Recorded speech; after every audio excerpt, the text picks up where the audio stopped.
Hello, my fellow Westorians. That's great. I did mute you. So, Curses!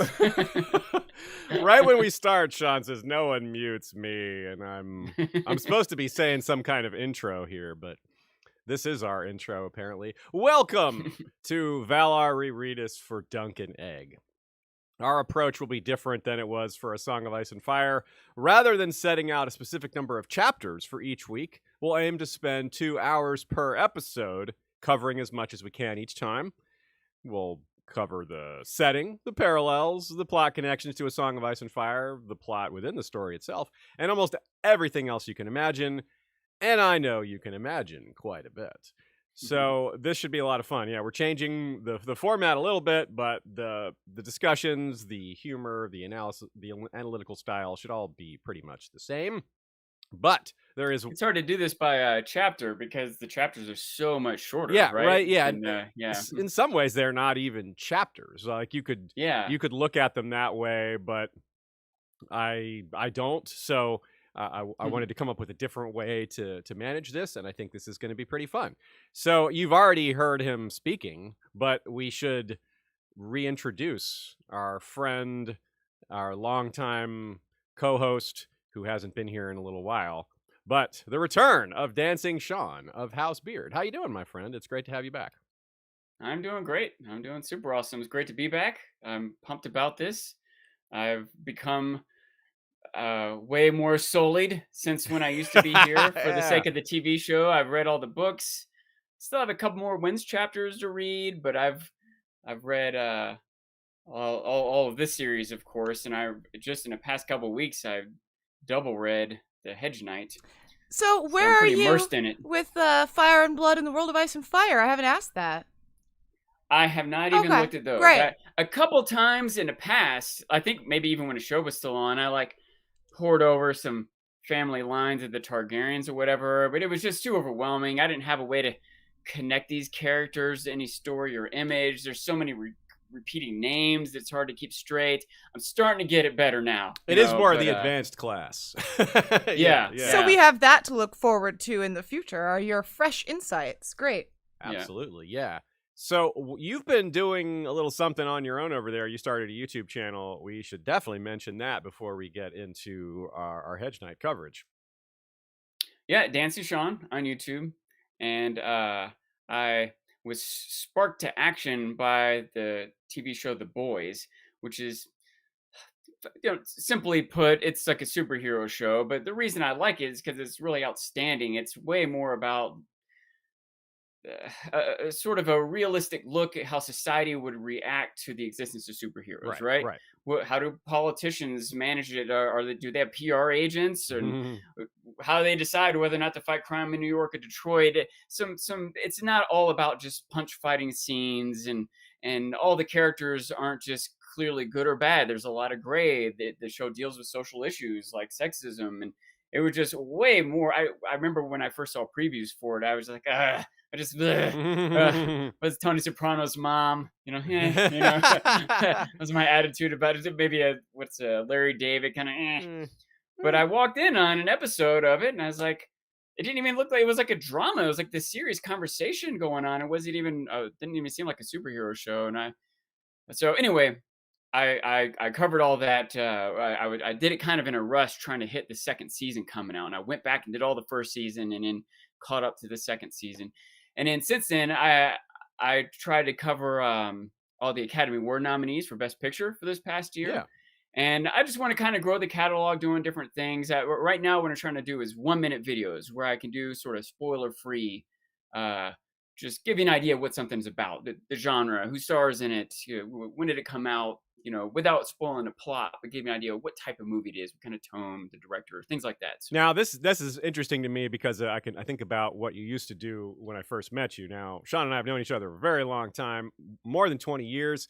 And when more than 20 minutes. Yes, also more than 20 minutes. And you managed a Blockbuster Video back when those, I guess, maybe do any still exist? Anyway, it just shows you how long ago it was. I thought I saw a news article that was like the final Blockbuster is closing. So maybe that one's gone too. Yeah. So this, to me, it's like you would have done this tried to briefly explain movies to customers who would come in and ask, like, what's this about, or something like that. So it's kind of like it's come full circle a bit. You've already had this experience. You've long been a cinephile, so it's a really good place for you to have put your energies. The Boys was a deep dive. I thought that I would do like 15 minutes per episode. I was 2 hours per episode. It was a little shorter at the beginning, but got longer and longer throughout. But for the movies, at least right now, I'm trying to do quick, succinct analysis. Single-minute videos. Like you said, a skill that I've honed. There's so many movies out there. I was going to say that too. Watch all of them. Exactly. Yeah. Like, it was valuable to me because I don't pay attention to what's out there. Like, I really don't. I pay way more attention to TV shows and books and things like that. Movies. People talk about popular movies, and a lot of times I'm like, I don't know. So I watched a bunch of yours and it really helped me catch up on what the big movies Even are. Among good movies, some appeal to some people more than others, right? You like certain styles or genres or story types. So that's my idea, is to give you a feel for what something's going to be, and you can pick and choose which ones. I'm trying to just do good movies. So. Maybe one day in the far future, when there's 2,000 Game of Thrones TV shows, you can focus only on recommending those to people. Like, well, you like adventure and sea travel, so I'm going to recommend the Nymeria show and the Sea Snake show. I know those were some of the earliest ones, but they're still good. I don't know if that'll happen in my lifetime, but maybe by then our lifetimes will be extended. Yeah, that's right. Yes, I'll be a frozen brain, a Futurama head. Yes, exactly. I was going to say that. Yeah. So thanks also to Nina Friel. She's been invaluable throughout Valar Rereadis, and that is continuing here. We've already had a bunch of great discussions on a lot of different plot topics within the Hedge Knight and within the Dunk and Egg trio of novellas.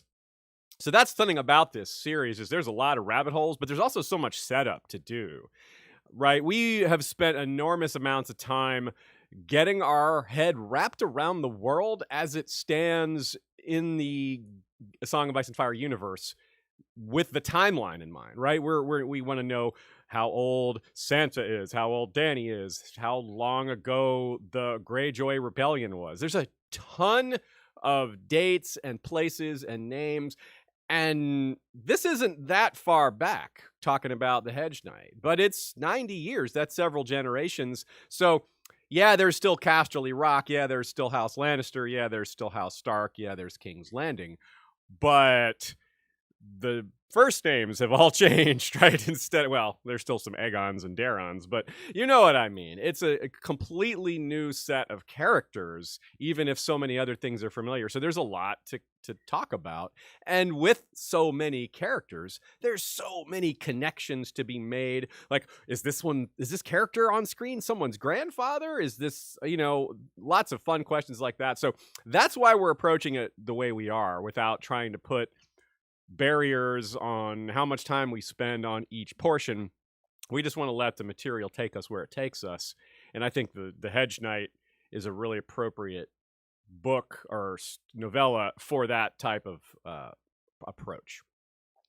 So also thanks to anyone who's sent questions ahead of time. If you're a patron, you've seen these posts ahead of time. You've had the opportunity to send in some questions, and we have some questions from some of you. Now, a caveat with that, because we're covering things in a different manner, you may ask a question that we don't answer right away. We may save it for a future week because we already have plans for when some of these topics will be discussed. There's a lot of subtopics. We've parsed a lot of it out. Some of them I've set aside to discuss later. For example, we got a lot of parallels to discuss, a lot of character parallels. I'm going to point them out at the beginning just as an overview, but we're not going to do the deep dives there until the end, after we've already consumed all the material. So I think that's going to fit a little better. So thank you to anyone who's here live as well. You can ask live questions. We'll pause about halfway through to answer questions and then do another set at the end, and then we'll repeat that each Sunday. So I think that covers the basic setup of how we're going to approach the material. Anything else we can explain as we go? You didn't say anything about the alien invasion.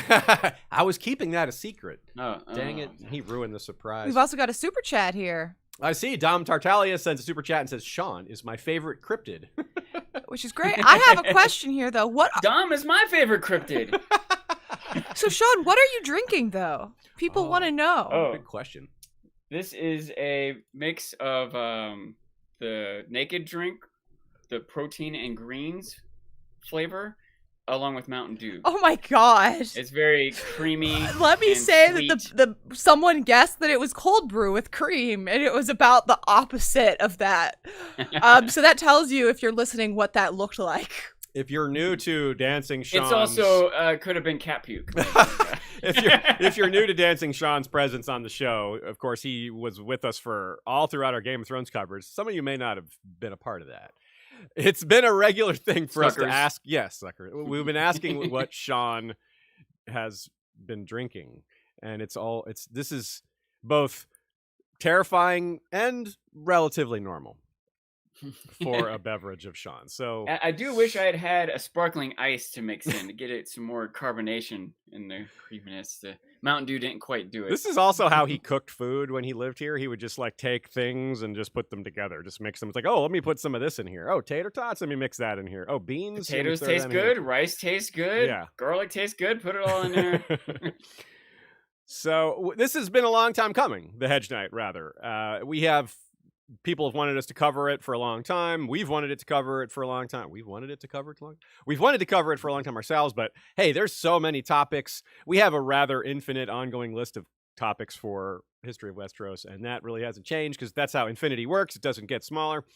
But this is one of the biggest parts of the Song of Ice and Fire extended universe that we've never tackled directly. We've, of course, used the Hedge Knight and companion books, the rest of Dunk and Egg novellas, as sources innumerable times. I mean, quite a few times. There's a lot of things we can refer to, given that it's so close, relatively speaking, in the timeline to A Song of Ice and Fire. All those things I said before about connections, that's part of why.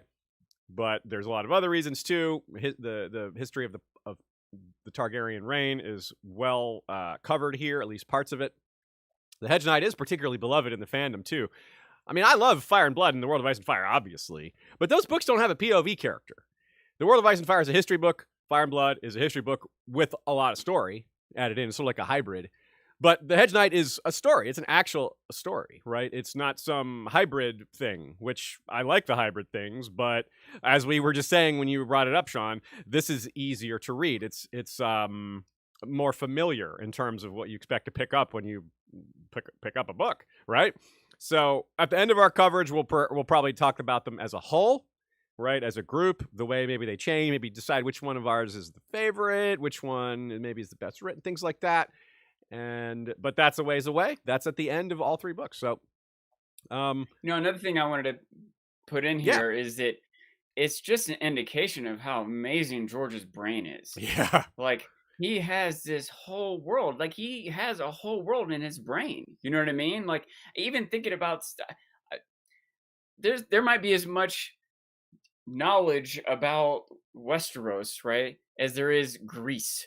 You know, like that's probably not quite true, but it probably is true of certain like ancient cultures that George has created a fuller world, especially when you like not just know like these names and dates and places, but you know like not just characters, but their opinions about the names and dates and their perspectives and their life stories and everything. And you just, I feel like reading through all the books, you got to understand that we're only getting the tip of the iceberg. Yeah. He has like the entirety of this world and he's revealing pieces of it to us through different characters' perspectives.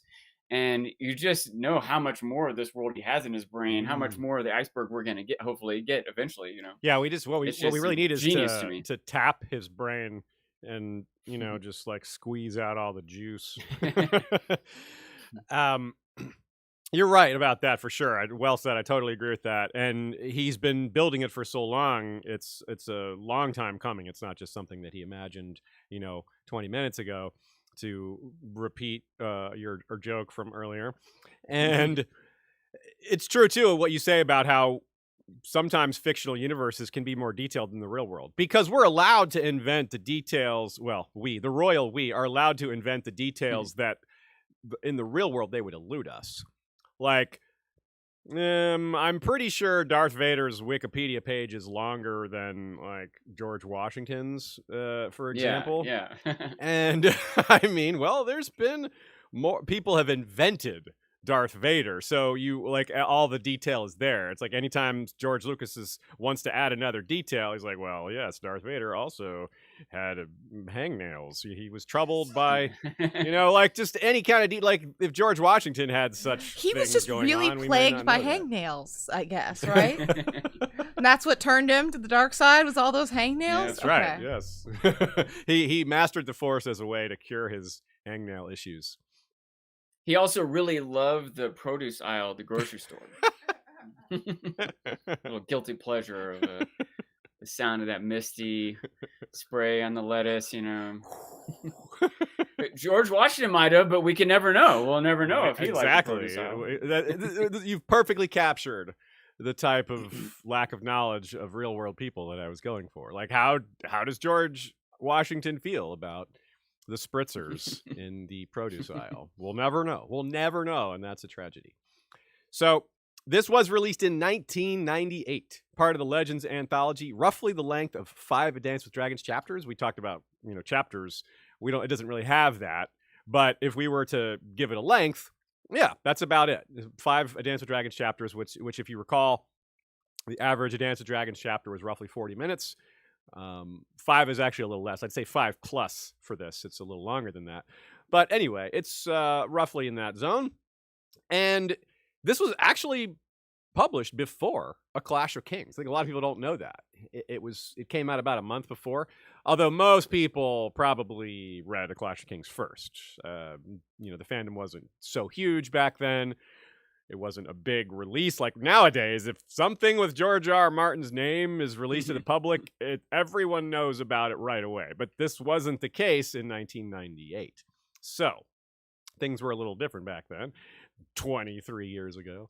It was eventually made into a graphic novel as well. It's quite good, and it's really fun to see that because you get to see a lot of these banners and these sigils and these characters. Like you see Targaryens and things like that. That's pretty fun. Plus there's memories, and those memories are, put on the pages. So you get to see things like in the second one, there's, you get to see Daemon Blackfire, for example. So cool stuff like that. Not in this one, but in that second one. And given that it was written alongside A Clash of Kings, there were some ideas George hadn't fully fleshed out. Sean, one thing we went over in Valar Rereadis was pointing out when something's mentioned for the first time, or when a character or historical note is notated for the first time. And as you noticed yourself, the Blackfires are not mentioned in this story at all. They're sort of referred to obliquely, but not by name. And that's because George hadn't given them a name yet. The first time the name Blackfire appears is in A Storm of Swords. It doesn't appear in A Clash of Kings either.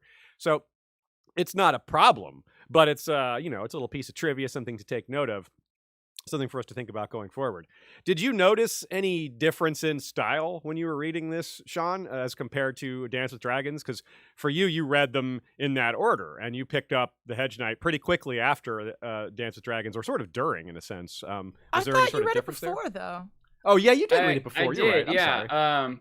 I'm trying to remember the exact timeline. I might have read it before Feast of Crows. Well, either way, my question stands. It's maybe not as fresh in your mind, but I'm curious if you noticed differences in style and things like that. Yeah, well, but keep in mind, I did just finish A Dance with Dragons like 4 weeks ago, right? And then I just reread the Hedge Knight and Sworn Sword. Yeah, it's all pretty fresh. Then, week, Right so that said, though, I don't. Probably a more expert literary analyst might, but I didn't particularly. I feel like he does, I don't know how to say this exactly, but like use the verbiage of the time. You know what I mean? He creates a sort of a tone in the world by using certain vocabulary.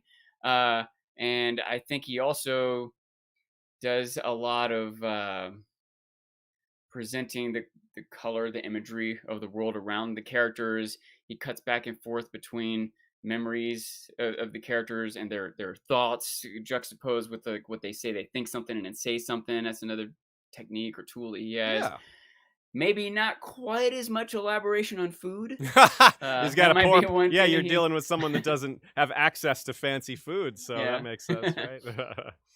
But no discussion of food. Right, because he still wants that delicious food. I mean, when you sleep in the hedges, the thought of a hot meal sounds pretty good. A lot of times it'll sound better than, a 10-foot tall sugar lemon pie or whatever.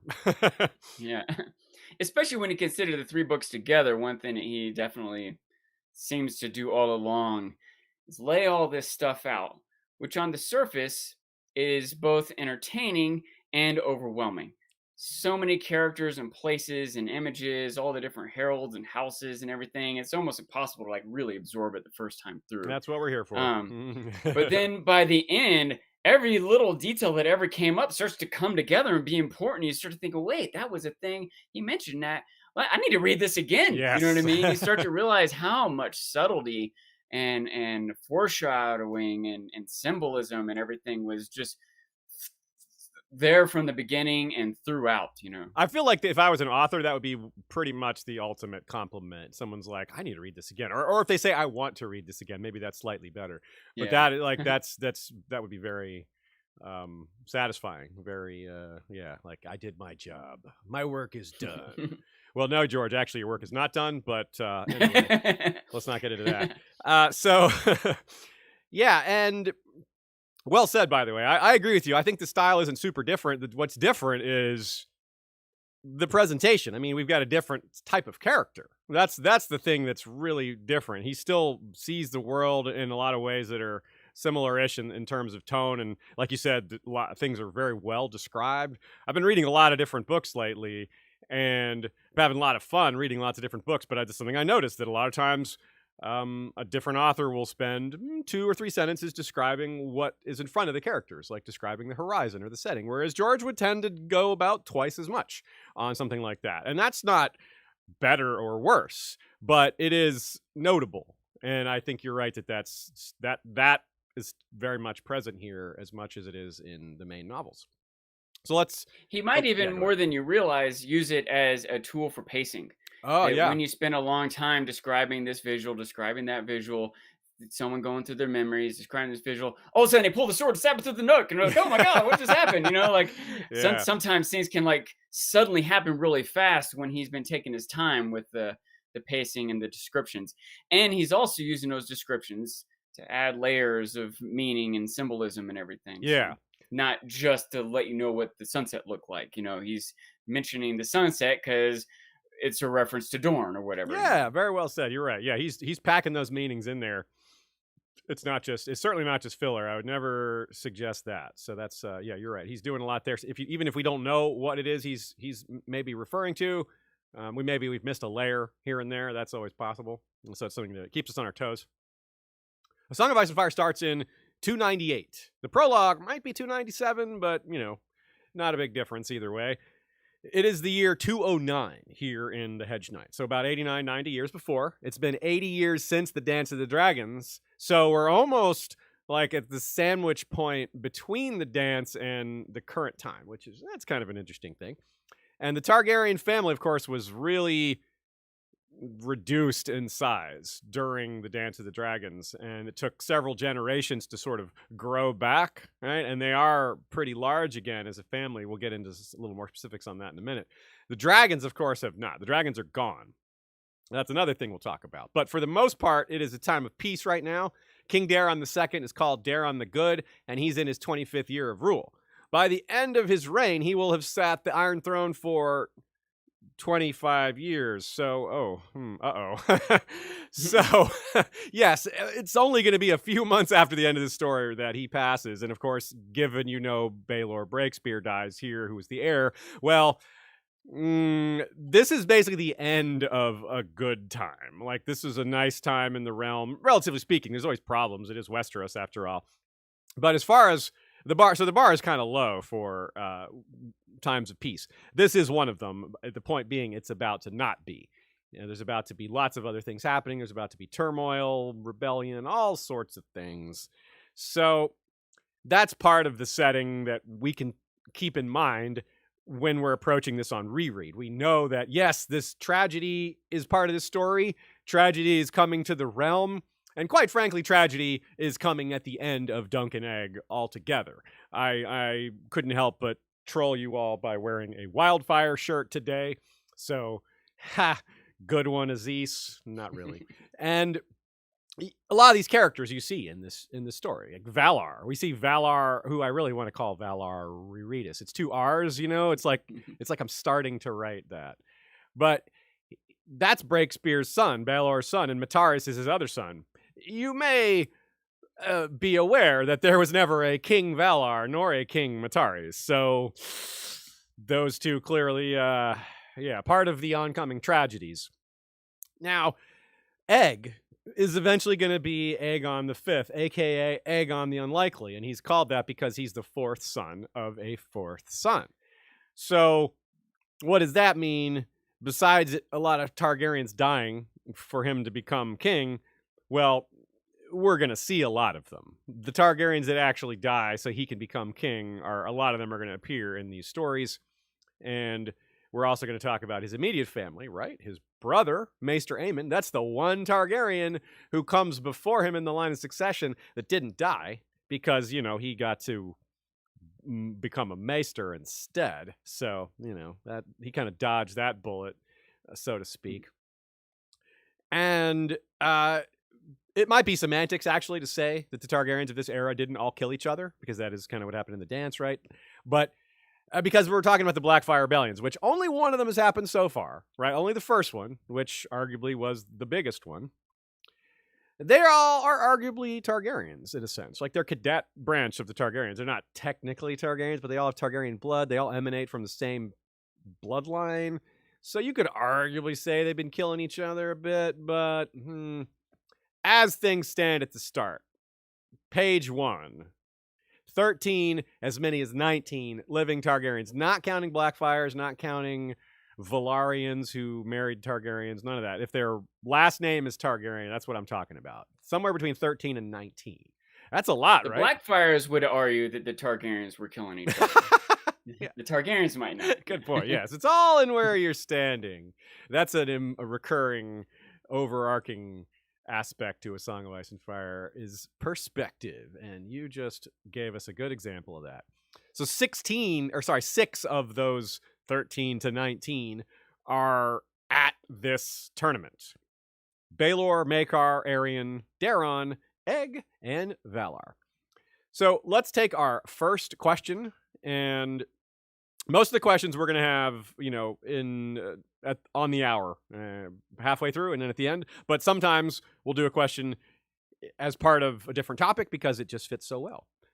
Guinevere Greenstone says, what do we know about Egg's life at Summerhall and his motivation to leave home? Are there likely to be Targaryens from outside Maekar's immediate family living or visiting there, and how much separation was there from King's Landing at that time? In other words, how much did the King's Landing Targaryens hang out with the Summerhall Targaryens?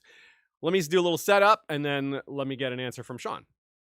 First of all, it's a great question because it allows us to remind folks that Summerhall isn't yet a ruin. Wildfire hasn't come for it just yet. So it's sort of like the Targaryens have 3 castles. Of course, this is not like a defensible castle. This is more like a summer home. It's more of a palace than a castle, like the name indicates. But the reason it was built, it kind of changed its purpose pretty quickly. The king basically gets the Red Keep. The heir, which at this time was Prince Baelor, gets Dragonstone, kind of like how Stannis got Dragonstone at the beginning of Game of Thrones, or before that, rather. And Maekar, that he's the 4th son, got Summerhall. Now, why is that? Why did the 4th son get it? Well, basically because nobody else wanted it. Aries is next. Aries the 1st, not the Mad King. That's 90 years later. Aries preferred to stay at court, probably because he liked the library. He's our best comparison for Aries the 1st is the Reader, Roderick the Reader of the Ironborn. So Summerhall probably didn't have as good of a library. Next brother is Rhaegal. We don't know why he wanted to stay at court, but he was mentally deficient. He had issues, not undefined. I don't know what the diagnosis is, but he wasn't all there. I don't know what he was Targaryen. Yeah, so he just whatever. So the point is, who knows? We don't know why he didn't want to go to Summerhall, but he didn't. Maekar also, it's a silly place, right? Multiple reasons why Maekar would want to go there. He's just not a courtly guy. He's more like Stannis. That's something we'll get into later. He's very similar to Stannis in a lot of ways. Stannis wasn't a big fan of court either. Stannis went to Dragonstone and preferred to be over there. He doesn't like courtliness. He doesn't like all the flattery and the pageantry. That's not for him. The dude's also a war hero, and he had a big family. He had a bigger family than any of his siblings. So he needed more room. He probably didn't want them becoming all courtly either, which we absolutely see that play out at the end here. Though maybe he isn't fully sold on the idea until Dunk presents it to him. Still, that's a pretty big deal. But of course, one of the biggest things is Egg refers to being tormented by his brother. That right there is a good reason to leave home, right?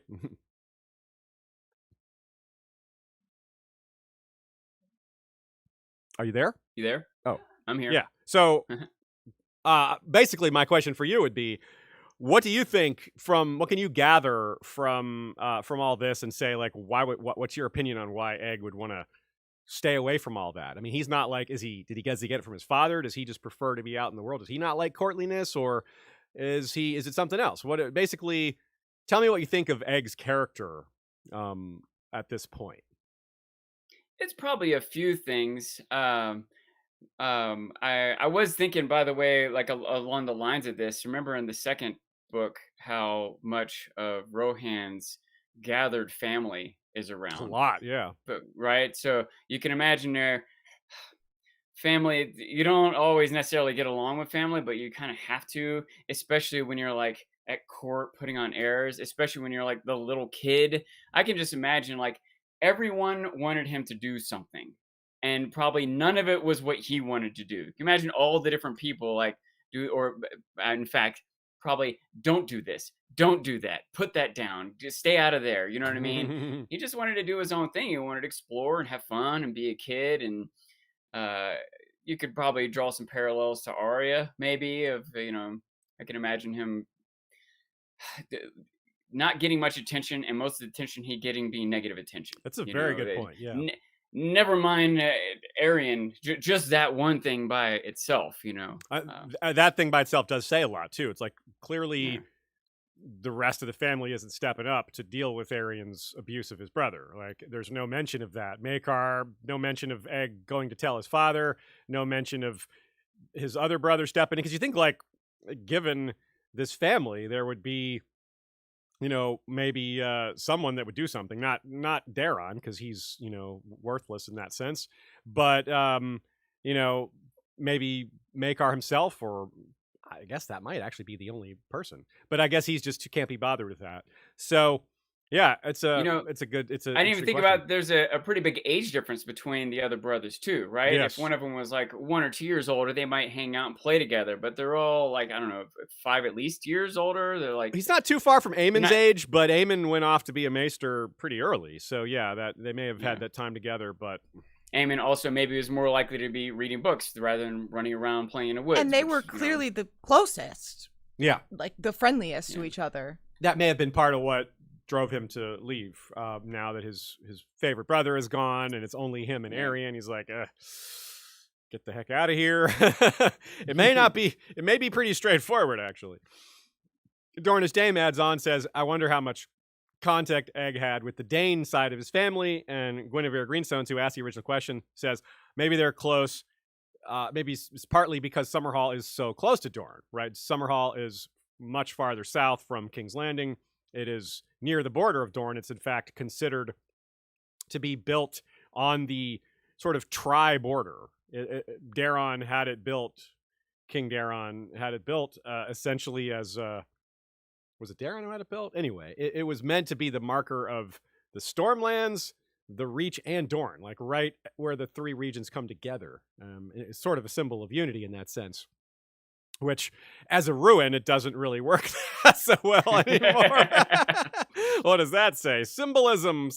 But we're getting ahead of ourselves, though. So that's a great point by Guinevere Greenstones there, that the proximity, it also allows them to be closer to Dorne, which they have Dane heritage. Now, that is yet another example of the Danes just teasing us with what we want to know and what we don't know.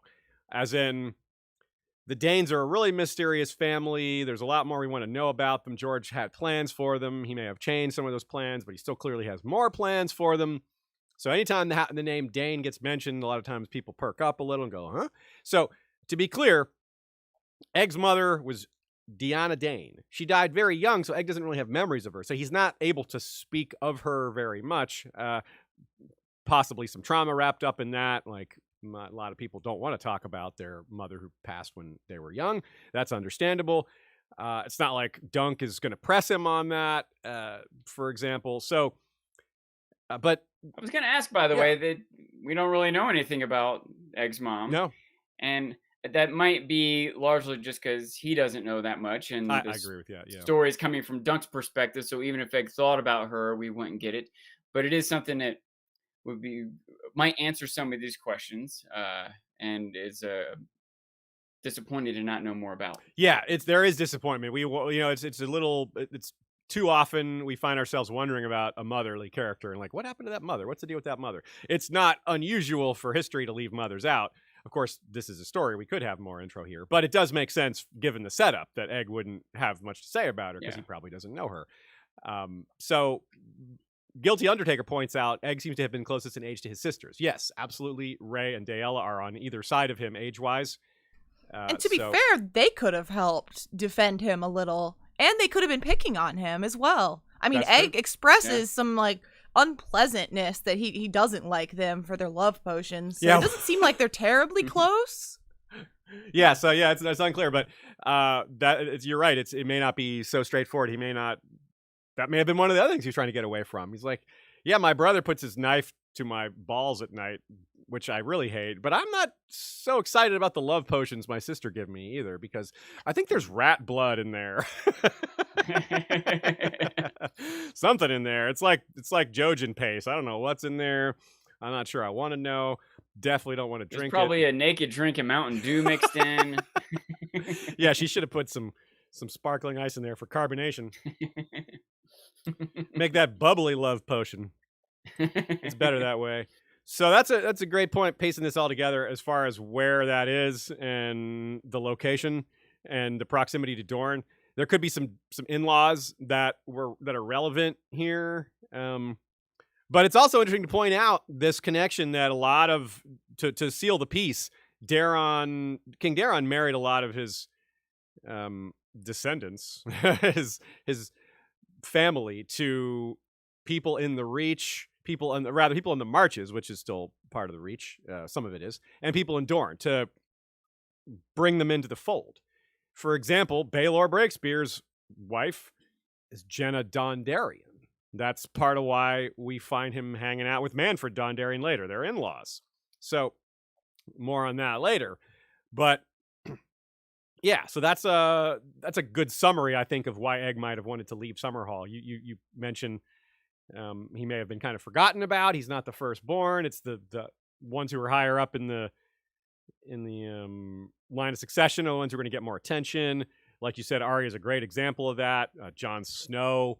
Obviously, Egg's not a bastard, but Jon was, the farther down in the line of succession you are, the more you sort of get treated similarly to that, right? That distinction loses some of its sharpness the farther down you go like that. So that's I think that's a lot of different details that come together really nicely. So let's keep all that in mind as we move on. Let's talk about a few of the other regions. King's Landing and Dorne, we're going to talk about plenty during. But let's talk real briefly about what's happening elsewhere, just for the fun of it. In the north, we've got Lord Baron Stark, most likely, because we know he's going to die within a couple of years here. So seems likely enough that he's the one in charge now. Whether he is or isn't, the next most likely would be Rodwell, which, what a great name, Rodwell. Sounds like a porn star. And he would have been Baron's older brother. He never had kids.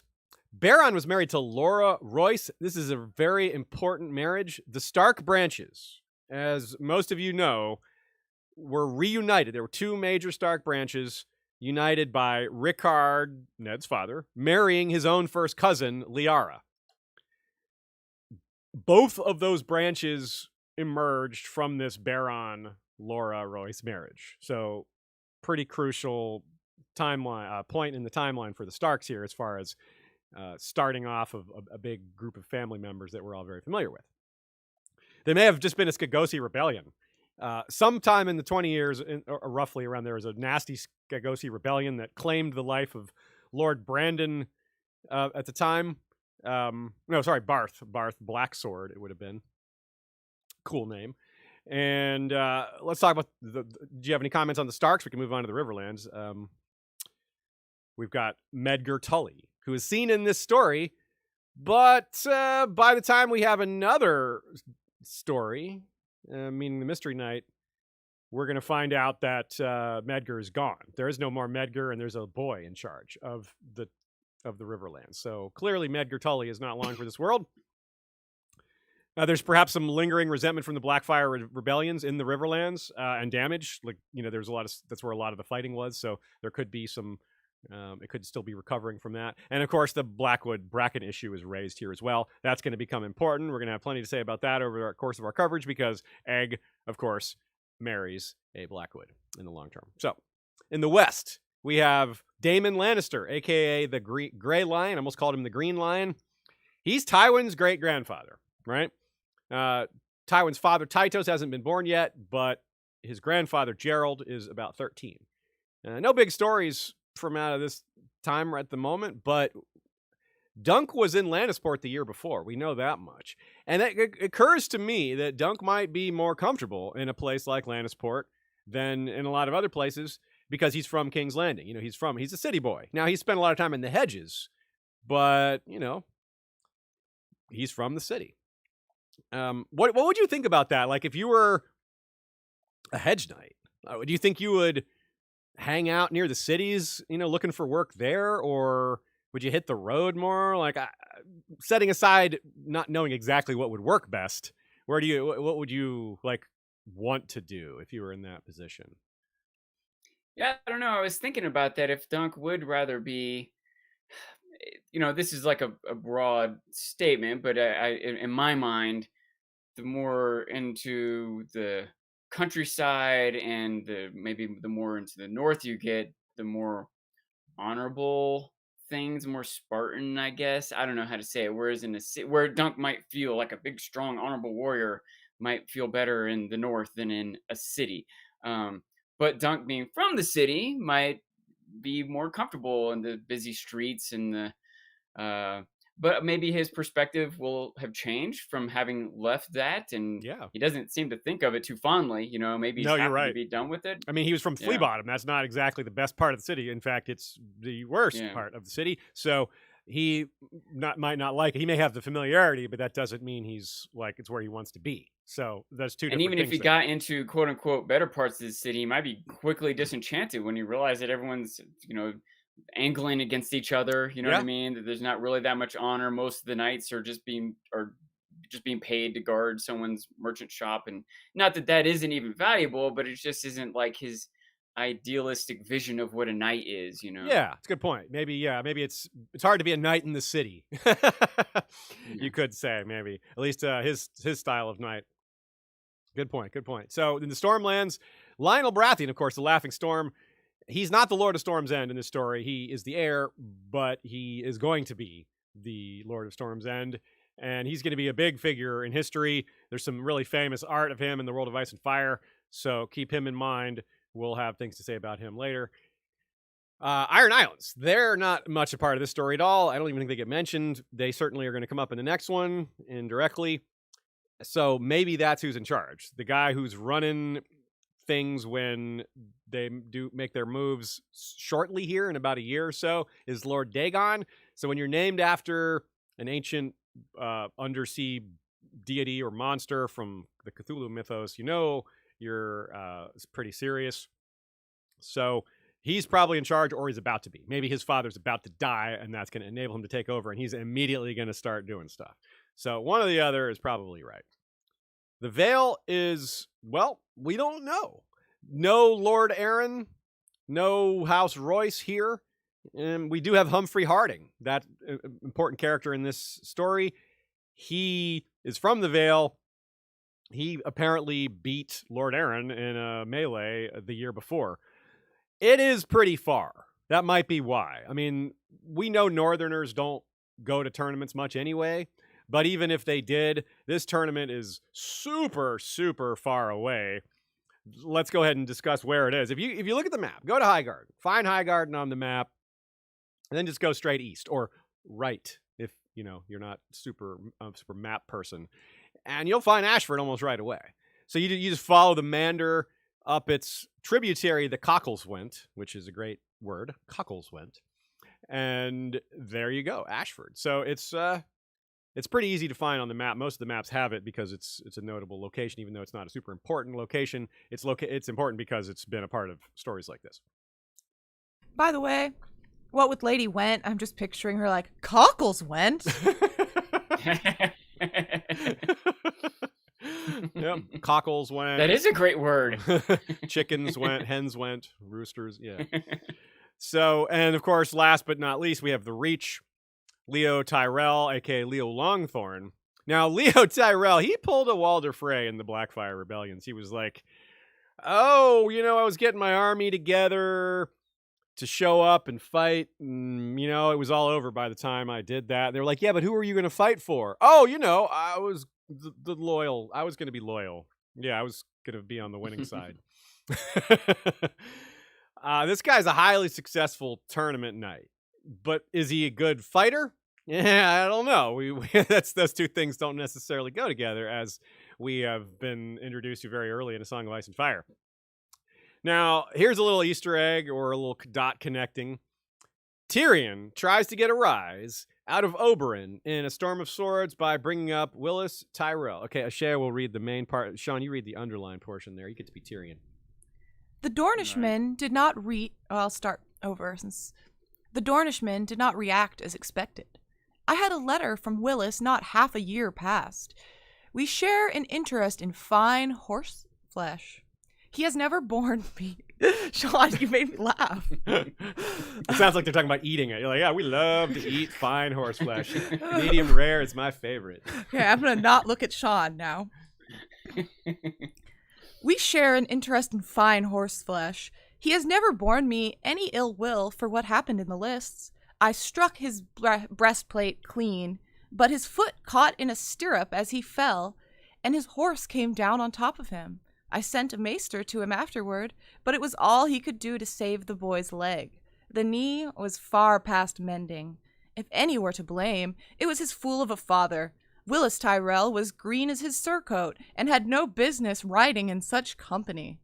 The fat flower thrust him into tourneys at too tender an age, just as he did with the other two. He wanted another Leo Longthorn, and made himself a cripple. There are those that say Sir Loras is better than Leo Longthorn ever was, said Tyrion.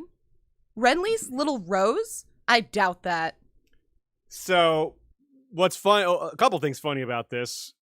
Really, I was going to say one thing funny about this. There's actually several things funny. Horseflesh aside, is that first of all, Oberyn just has a mocking name for everyone, kind of like Stannis.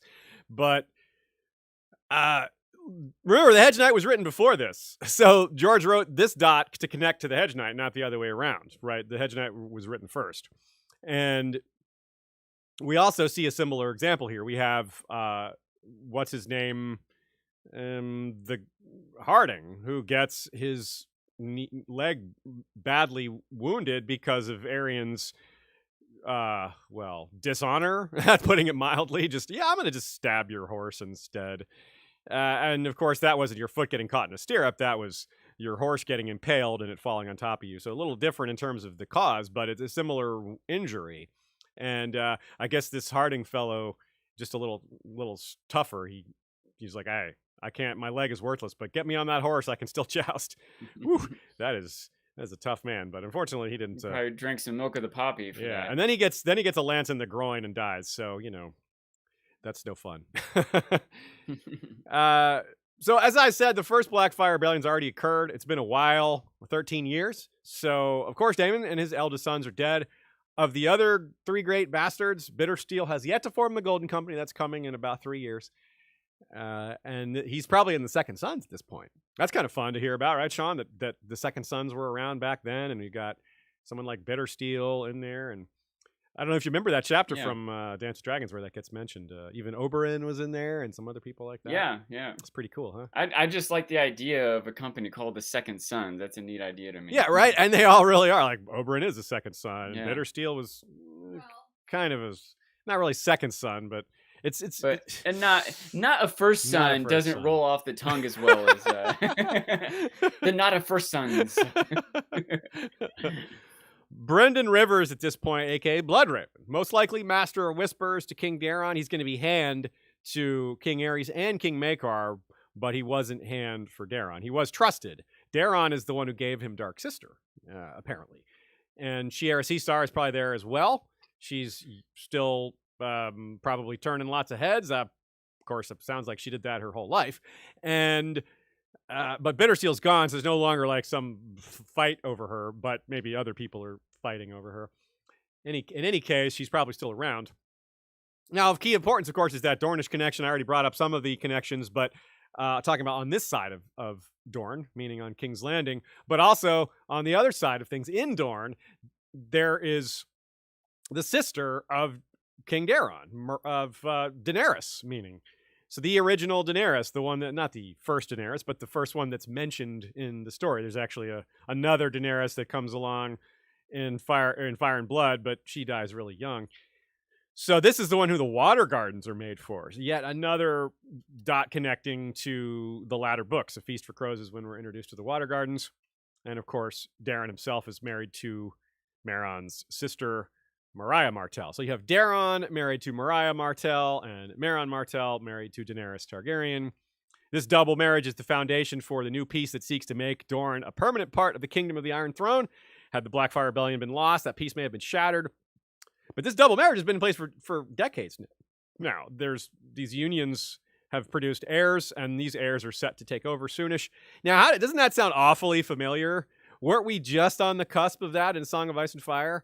10 years before Robert's Rebellion, anyway. A half Dornish, half Targaryen, or a Dornish Targaryen marriage had been sealed, and they already had kids, and there was a Prince Aegon who was half Dornish, half Targaryen, was going to take the throne eventually, and now all of a sudden you have a possibly real, possibly not. Yeah, it just all got blown up. Nice.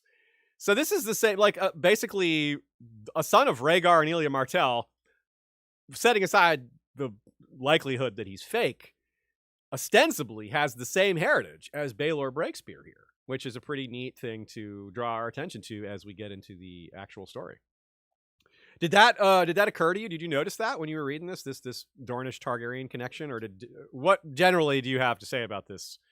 I guess would be maybe a better. I don't know if I specifically thought about that connection or parallel, but I have noted a sort of a theme of trying to keep Dorne in the fold. The several different Dorne was like the last to join, and several different marriages between Targaryens and Dornish. Yeah, attacking them never worked. It never worked out. But marriages, well, that didn't work out either, but it worked out better. So yeah, that's really important. You wonder if George is making a statement there, like, no, these, they kept trying to conquer them and they just kept fighting back. But when they tried to make it more on even footing, make them, bring them into the fold as equals, well, that had a lot better results. But it still didn't work. What's that? But it still didn't truly work. It still didn't truly work because of other they're people. part of the realm, so it did what it needed to do. It didn't self-destruct, we'll put it that way. Other people messed it up, There's also, I find, a sort of an irony that I maybe even can make some sense of, but that there's like this drive to get Dorne to be part of the Seven Kingdoms. And maybe there's some skirmish from Dorne into the Reach. I don't know how much of that there was, but it seemed to me like there's a lot more of attacking into Dorne to try to make them submit, right? Well, let me jump in. In terms of large-scale invasions, you're right. In terms of small-scale invasions, it would be the Dornish attacking the Reach, because the huge mountain passes protect Dorne from invasion.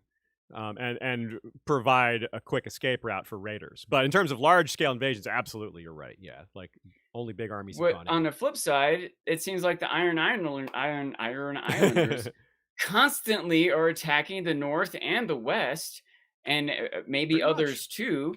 But the Targaryens are almost oblivious to it, right? I don't think there was ever this concerted effort to go put them in their place or defend Casterly Rock from them or whatever else. They're like, they're gonna do what they're gonna do, but we gotta get Dorne. We gotta get Dorne. You know, there's not really an effort from the Lannisters or the Starks, you know, who are on the border with the Iron Islands. You might think that they would want to broker a peace, but I think it mainly gets down to the fact that they do king's moots. And so if you're going to make an alliance with someone, you probably don't want to make an alliance with someone that isn't just auto going to inherit every generation. Yeah, and also on top of that, you stumbled on, whether you meant to or not, that is, you brought up a really important point, which is that you're right. They did somewhat look east and south a lot more than they looked west. Because it's their borders. It's what's closer to them. It's what it's affecting them more often, you know? Right. King's Landing's on the other side. Yes. Yeah. It's like, let our vassals deal with that. You guys you're great houses. You can't deal with some Ironborn? Come on. So, and that was a complaint. That's going to be a complaint coming forward. After the Hedge Knight, we're going to see people say Bloodraven is focused too much on the east. He's too worried about the return of the Blackfires. Meanwhile, the Ironborn are, ravaging the western shores. So you're absolutely right that this is kind of a long-standing issue of focus where a lot of different kings have been more focused on adding to the realm than stabilizing and solving the problems that are already there. They'd rather be remembered as conquerors than people who made peace. Yeah, and even though they want to seemingly own everything on the continent, they don't care about what's way up north because it's useless to them. Iron Islands is poor. It's a great point. Yeah, like that's a fantastic point there. There's less value in settling that. North of the wall is also like, doesn't count. Yeah, they're not as interested in that. You're totally right. So that's an important thing to keep in mind. Now, in current times, this is really important to keep in mind. This fusion, this attempted peacemaking, we have one of the exceptions. Daron the Good is one of those exceptions who does not want to be remembered for conquest. He apologized. Or he continued the apology tour started by Baelor the Blessed, which is part of why he named his firstborn Baelor, because he loved Baelor the Blessed so much. Baelor was very dedicated to peace. Baelor apologized for his older brother Daron the First's invasion of Dorne. And here we have Daron the Second also carrying that on, saying, yes, we don't want to invade you. We want to be your friends. We do this double marriage, etc., etc. There's a lot of resentment over that. As we said, maybe you could make a case that Rhaegar really did self-destruct some of that. But setting that aside, a lot of people wanted these marriages to work because it would lead to peace. But a lot of people wanted the former status quo to return, which was enemies. You want to be enemies with Dorne because that's how you make a name for yourself. You need to have someone to fight.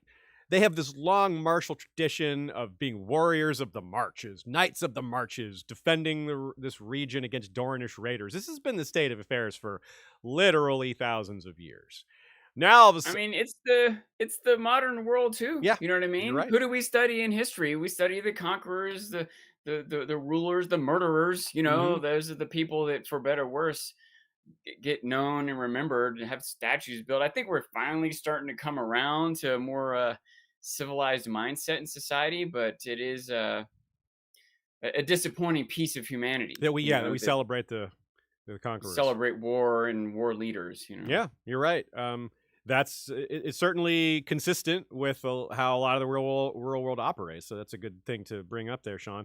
And so there's a lot of resentment. That's part of why you don't see was this tournament is Ashford Meadow. It's not that far from Dorne, right? We just established that. But how many Dornish are here? Tanzel, the puppeteer. That's her people, right? That's pretty much it. There's not a lot of the Dornish folk aren't like, yeah, let's go to that tournament in Ashford. They're not close enough yet. The cultural barriers haven't been torn down yet. Too many of the people who are still alive were raised to hate the Dornish. Too many of the Dornish who are still alive in these days, they were raised to hate the Reachmen and the Stormlanders, and their fathers, like many of them, fought and died against them. So you go from a generation that had forever fought them and did fight them to the next generation that was told to hate them but didn't actually fight them very much. And now you have a generation that's just got this distant memory of they just don't like them anymore. And it's like, But eventually it's going to turn into just sort of a low simmering prejudice rather than these are our ancestral enemies that we must kill, But that's the kind of thing that doesn't just fall off. A great example in the current story of that is the extreme difficulty the Night's Watch brothers have in accepting the wildlings as allies. Do you see do you think about that at all? Is that something that strikes you as a similar parallel? John's struggling to get them. John's maybe Daron the Good here, trying to get the realm to accept this, but he doesn't have as many tools to make it happen. There's not as many marriages to make, but he did make one, right? The Magnar of Fen and Alice Karstark. I suppose there is a parallel there, but I don't feel like it's as strong or as focused on. Okay. Like there is like they're not as clearly divided by a massive wall. You know what I mean? That's true. And they don't have like a different language and there are differences in their culture, but they still have like a king and knights, and they still have a similar foundation for their culture. The free folk are like hundreds of different small cultural groups, where Dorne has a lot of different cultural groups, but they're not nearly that disparate. They've been more separated for more time and more geographically and more at odds with the people on the other side too. More. You see some of those connections, like Stannis is trying to bring them into the realm. Stannis is like, look, you guys can be subjects of the realm, but it's happening under very extreme circumstances. Like if Stannis was king in a time of peace, would he do this? He just needs more men. He's kind of desperate. He might do it. I don't know for sure, but he's definitely doing it now. And it's kind of questionable. Stannis is being.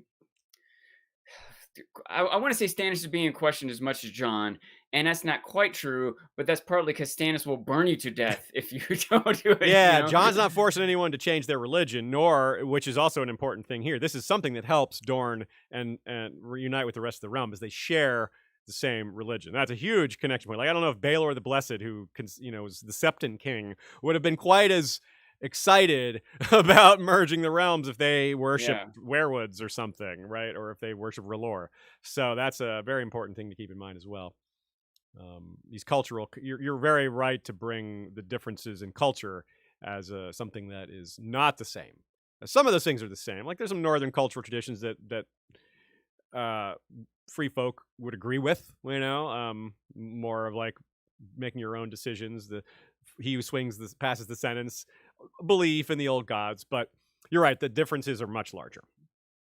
Like there happens to be this natural barrier between Dorne and the Reach or the rest of the realm or whatever, but there was a wall built to keep out the wildlings or whatever. So okay, let's get into the first line here. We've got what we've done with ourselves here is we've gotten I've worked out a long list of scenes, and so we're going to kind of go through these scenes. They're like micro scenes.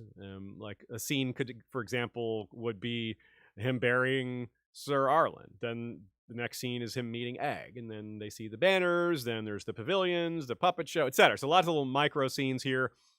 But it looks like we're an hour in, so actually let's check on the questions, and then we'll get into that.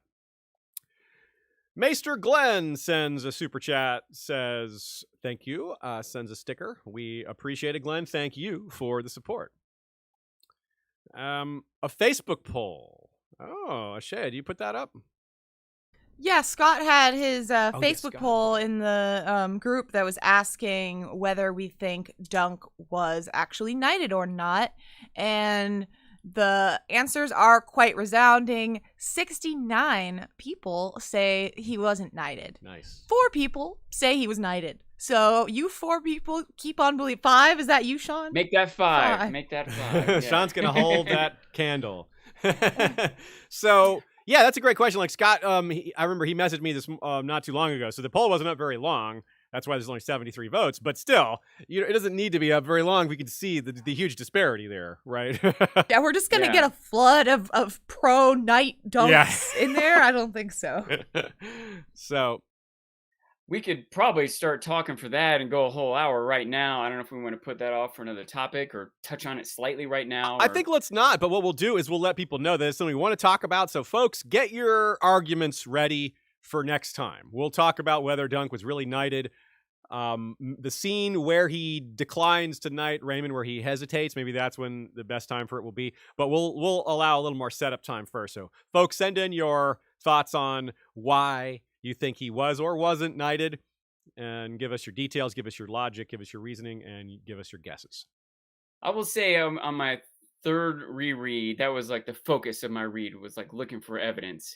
And I found lots of evidence on both sides. I think I mentioned to you, Aziz, that I think like a pro-con list. I found a few more indicators that he was, but maybe the ones that he aren't are a little stronger. And I'm not even like adamant one way or the other. I just think it's possible. I don't think it's a shut and close case. I think there's a lot of ways that maybe could have been, but it didn't count, or that he isn't necessarily lying about it, even if he wasn't really, or different. We could talk about it forever, but yeah.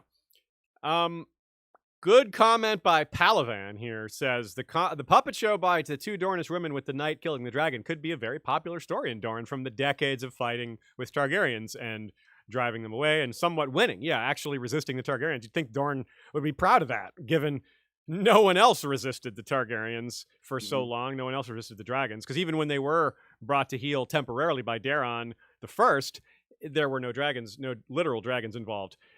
So that's a great point. Yeah, you would think that they would be, that would be a national point of pride. We know that House Tolland has a dragon sigil that was designed after the conquest in honor of their encounter with Aegon the Conqueror himself.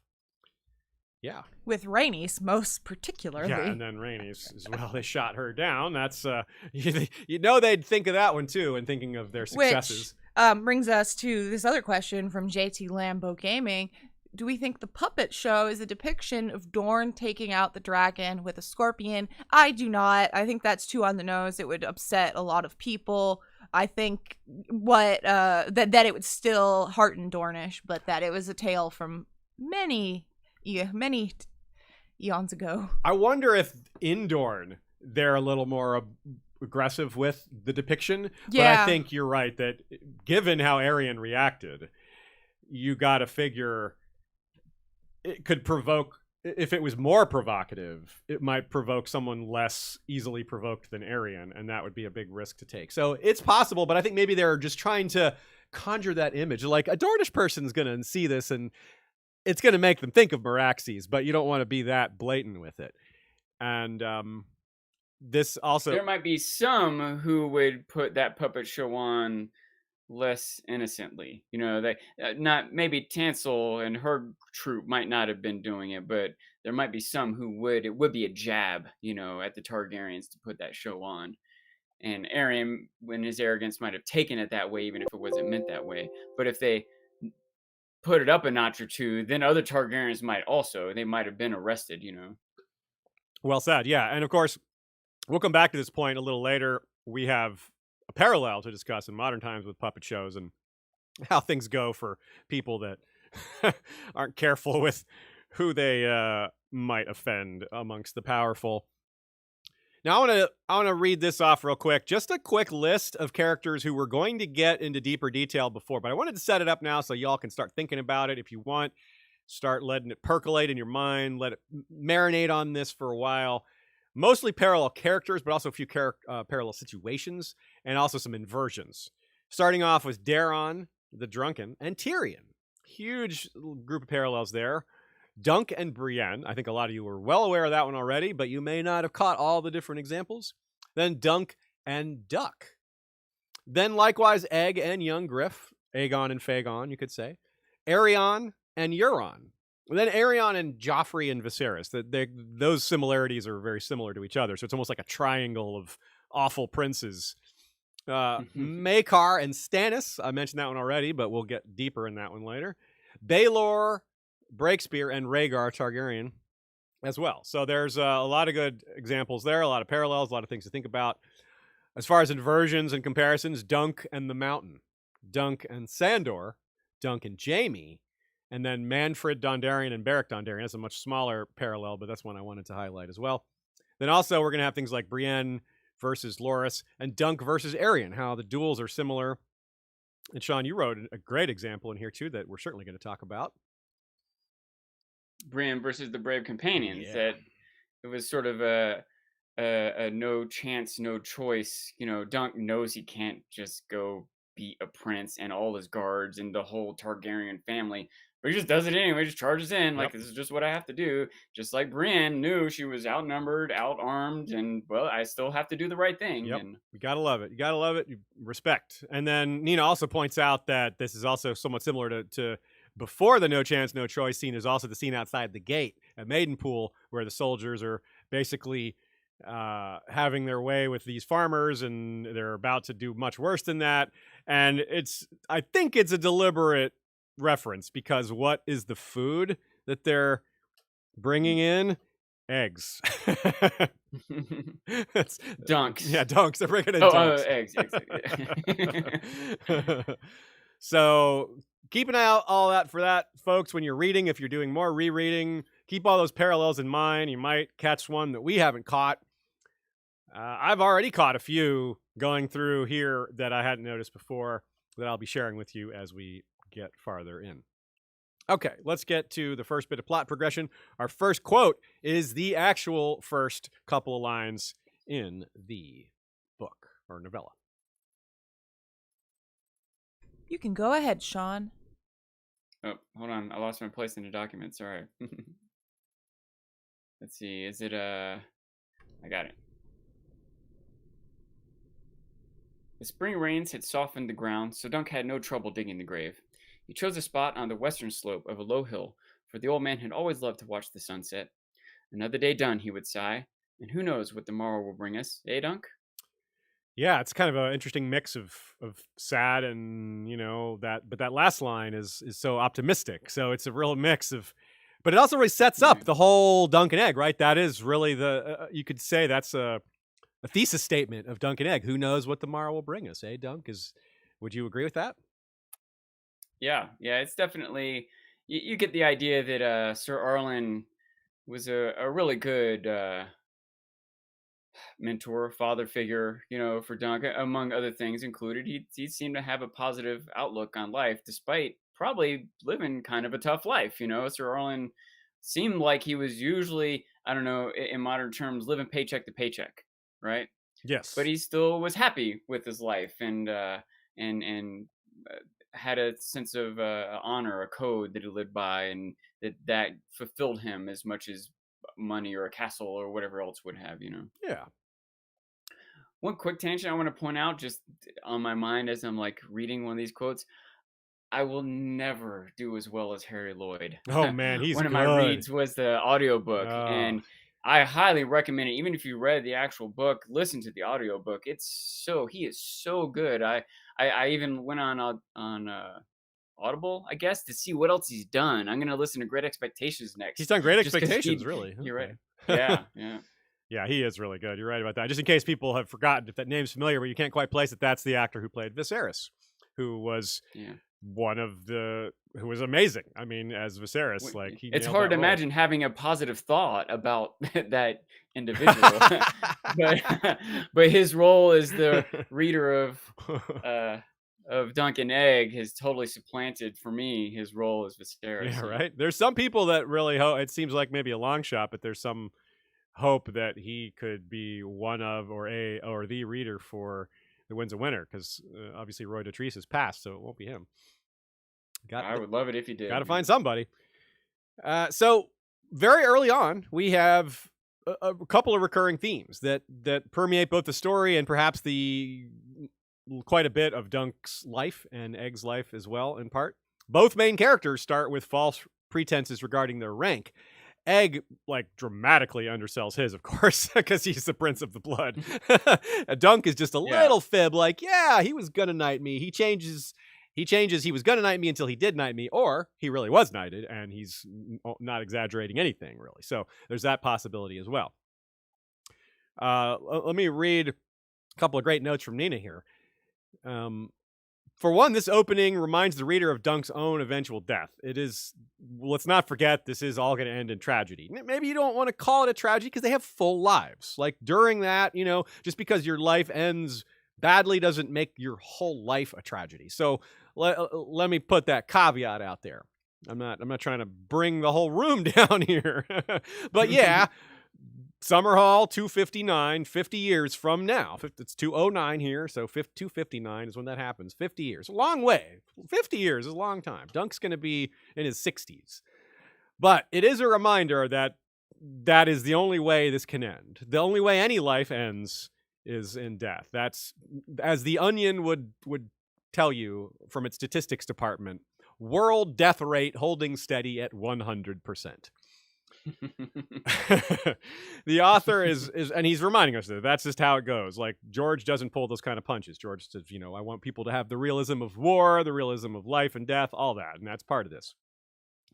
Now, she also writes, in one way, Dunk's death couldn't be more different than Arlen's. Instead of heavy rains and damp winds, we've got flames that grew out of control, that burned so hot. We don't know exactly the specific details of the circumstances, but yeah, wildfire, burning, conflagration, castle collapse, whatever. It's, yeah, very different than outdoors in the rain, right? This is indoors in the fire. So George is nothing if not very consistent with crossing off all the connecting points here.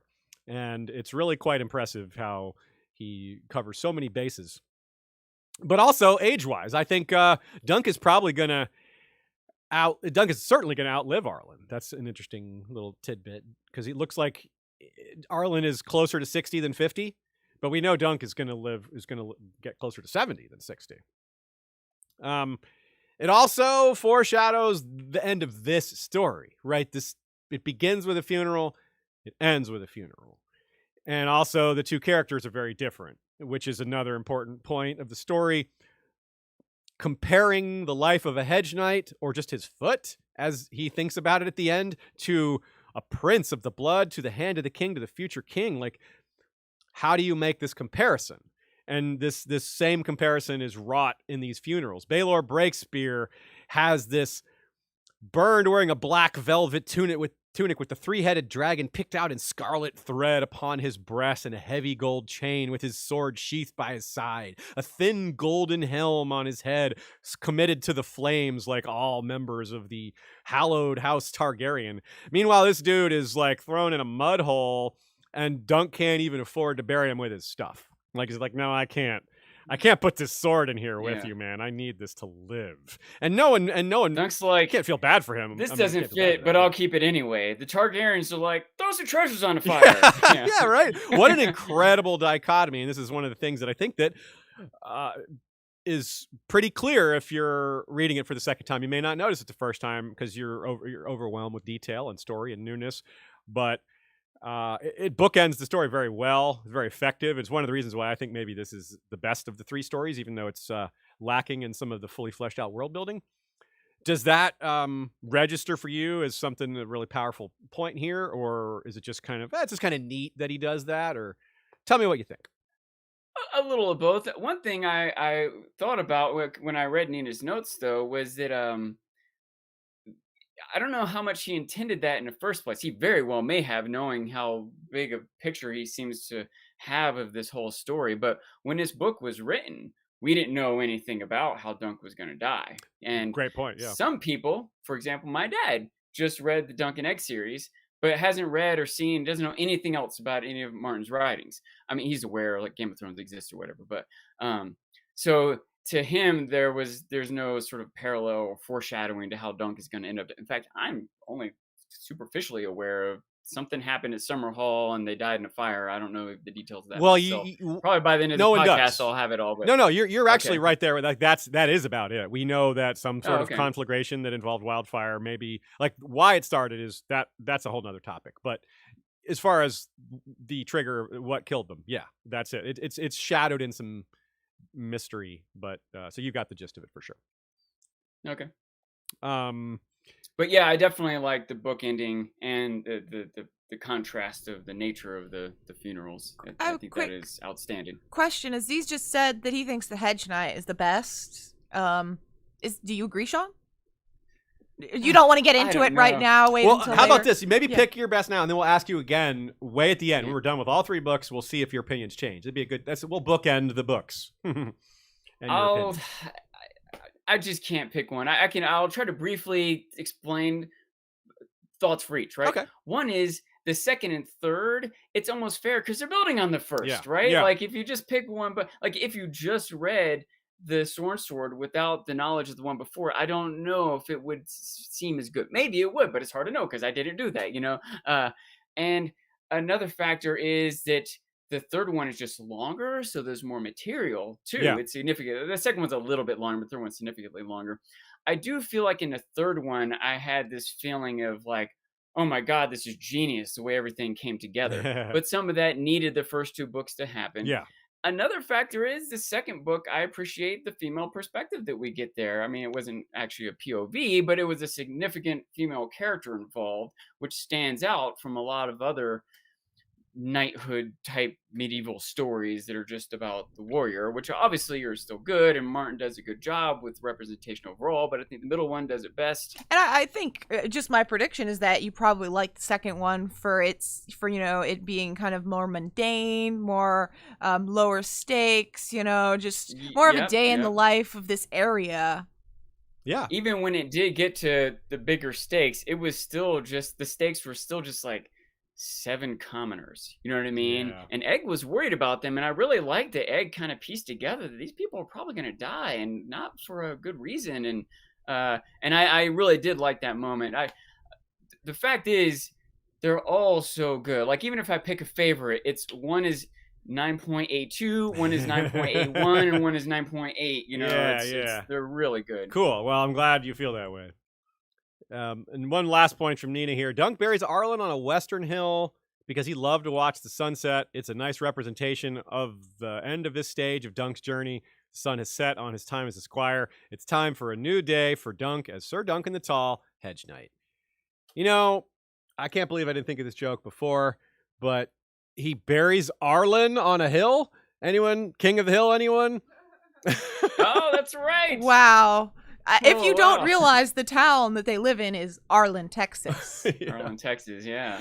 So, by the way, I want to give a shout out to patron who goes by the name Sir Zach of House Wild. He asked for a little assistance with his nickname, which is normal for us to do with patrons. We help with nicknames. Sometimes we make them up for you. And he wanted something to do with shredding because Zach Wild's a famous guitarist. And so I said, I was looking it up. I was like looking up for reasons, and I was looking at Zach Wild's Wikipedia page, and I see that he's known for his spiral imagery on his guitars. So many of his guitars have spirals. So I was like, okay, let's put the word spiral in this title. And then I'm like, wait a minute, this spelling of wild, there's a house wild in A Song of Ice and Fire, right? It was spelled the same way, which is W-Y-L-D-E. So it's a very unusual spelling of wild. So I'm looking it up. I'm looking at Wikipedia. I'm like, whoa, House Wild in A Song of Ice and Fire, their sigil is a spiral. No way. So I'm like, wait a minute, is George putting an Easter egg for Zach Wild in here? So I'm like, I need more supporting evidence. We've got the weird name spelling, and we've got the spiral. That's pretty strong, but that's not enough. So I go look at more into Zach Wild's Wikipedia page. Where is Zach Wild born? Bayonne, New Jersey. Where is George R. Martin born? Bayonne, New Jersey. Okay. That kind of seals the deal for me now. I'm like, we got 3 unusual, very specific details. So House Wild, I'm calling it right here, y'all. House Wild is a reference to Zach Wild, guitarist for Zach Sabbath, Black Label Society, Ozzy Osbourne, all these bands. Pretty famous dude. Weird dude too, but I think we really saw plays him. guitar. We saw him. We did. We saw Zach Sabbath, which is his Black Sabbath cover band. It was fantastic. He just was noodling guitar through everything. Like he was behind his head, jumped into the audience. He was still playing the whole time, no matter what. It was great, yeah. And those Black Sabbath songs really lend themselves to that kind of just going off and grooving and soloing and all that. So, yeah, that was really fun. Anyway, segue. That's somewhat related to A Song of Ice and Fire, but as long as we're talking about King of the Hill, I thought I'd throw that other reference in there since I wanted to bring that up at some point. It seemed like the right time. But let's talk about the upbringing of an orphan. That's a big deal. This is one of the real big reasons folks like Dunk and Egg, sometimes even more than A Song of Ice and Fire, is that we get the perspective of non-nobles, right? The only small folk / noble commoner characters we get in A Song of Ice and Fire are prologue characters, and of course they all die pretty quickly. And Davos, who's like was a commoner, right? He still has that background, he thinks on it, but he's now operating amongst nobles, doing noble stuff, doing the duties of a noble. That's the region he operates in. This is two dudes on the road. One guy has a rope belt. I mean, it's so different, right? And it's expressed partly in this quote when he tries to say words for Arlen. His heart is in the right place. His heart's totally in it. But, well, the quote says it all. You want me to read this? Yeah. There ought to be a septon here to say some prayers over him, but he only has me. The old man had taught Dunk all he knew of swords and shields and lances, but had never been much good at teaching him words. I'd leave your sword, but it would rust in the ground, he said, at last, apologetic. The gods will give you a new one, I guess. I wish you didn't die, sir. He paused, uncertain what else needed to be said. He didn't know any prayers, not all the way through. The old man had never been much for praying. Right? Like, the dichotomy comes pretty quickly, not long after. Egg knows how to ride a horse, knows how to ride it well, knows a lot about horses. He's just an 8-year-old kid or 9-year-old, whatever he is. He's well educated already. He's already far beyond Dunk in education. And that's just how it is. Like, when Dunk's education is entirely at the hands of Sir Arlen and his life experiences. Yeah, no septon. That's what there would have been. There would be a septon. He's exactly right. That is what you would normally have at a funeral. And that is when we see Baelor's funeral. It's, as we've already said, it's super fancy. There's a bunch of people there, mourners, people shaving their horse's mane. Well, do they do that? I don't know. That's a Greek thing. But anyway, lots of grief. So it's super different. One thing, it's actually from the second book, but it was interesting that Dunk pointed out to Egg. He's like, look, you know a lot about stuff that you've been taught about heraldry and history, but these villagers, they know stuff you don't know. You don't know which berries are poisonous. You don't know how to plow the field for beans. So don't judge them too hard. You can learn from them and they can learn from you. He might not be good with words, right? He didn't learn to read. He doesn't know all the prayers, but he's street smart, if you will, Yeah, that's a really good point. Yeah, and so they do have a lot so they can teach each other. He's hedge smart. Oh my God, Sean! I reached over to unmute myself to make that joke, and I was like, I'm not gonna make it. And there you go. Instead of street smart, that's great. Leave it to me. I'll make any joke. That's really good. And, there's this Daron, he meets Daron the drunk. We'll talk about him a little more later. He meets him real briefly in this early on when meeting Egg, but it's his presence is more felt when he comes in and admits who he is and all that and gives them the warning. But he's clearly a lord of some kind, even though he doesn't wear like his Targaryen heraldry, but he is going to be heir to the throne in about 12 years, but he's also pretty far down the line of succession at this point. It's about to change dramatically for him in that regard, but people just leave him alone, right? They if he was some poor drunk guy, they'd kick him out. But this is a drunk rich guy. He can pay for his drinks. They don't care what he does. He can sit there and ruin his life if they want. No one cares. But he also, if they kick him out, he might come back the next day and have him arrested or something. Yeah. So yeah, it's like he has the privilege. It's not really it's an awkward way to use your privilege to drink yourself to death, but it is an example of that in a very oblique manner that he can safely be drunk in public and just pass out on a table and can be Tyrion reasonably had that sure privilege, use his privilege the same way. That's part of what makes these two so similar. Yeah. Like there's plenty of things that make them different, but this is a huge point of comparison. He can do that and know that he can probably no one's going to mess with him. He can be like insensate lying on the road and people will just walk around him. But if he was some nobody, they might like step on his face or steal his boots or something. But I mean, that still might happen, but it's way less likely to happen because they know who he is and no one wants he's good enough at it to not be quite in the middle of the road. He's an expert at lying. Since he said it, no one's quite my equal in lying insensate. Also very Tyrion-like, right? Like that kind of comment. sort of a pride in his faults. Yeah. Right? It's like what he tells John, right? He's like, if you're a bastard, don't let anyone forget it, or they're not going to forget it, so you shouldn't either. Just be what they want you to be. He's like, I'm a drunk. Okay, then you go. Keep that in mind when you want me to ride into tilts.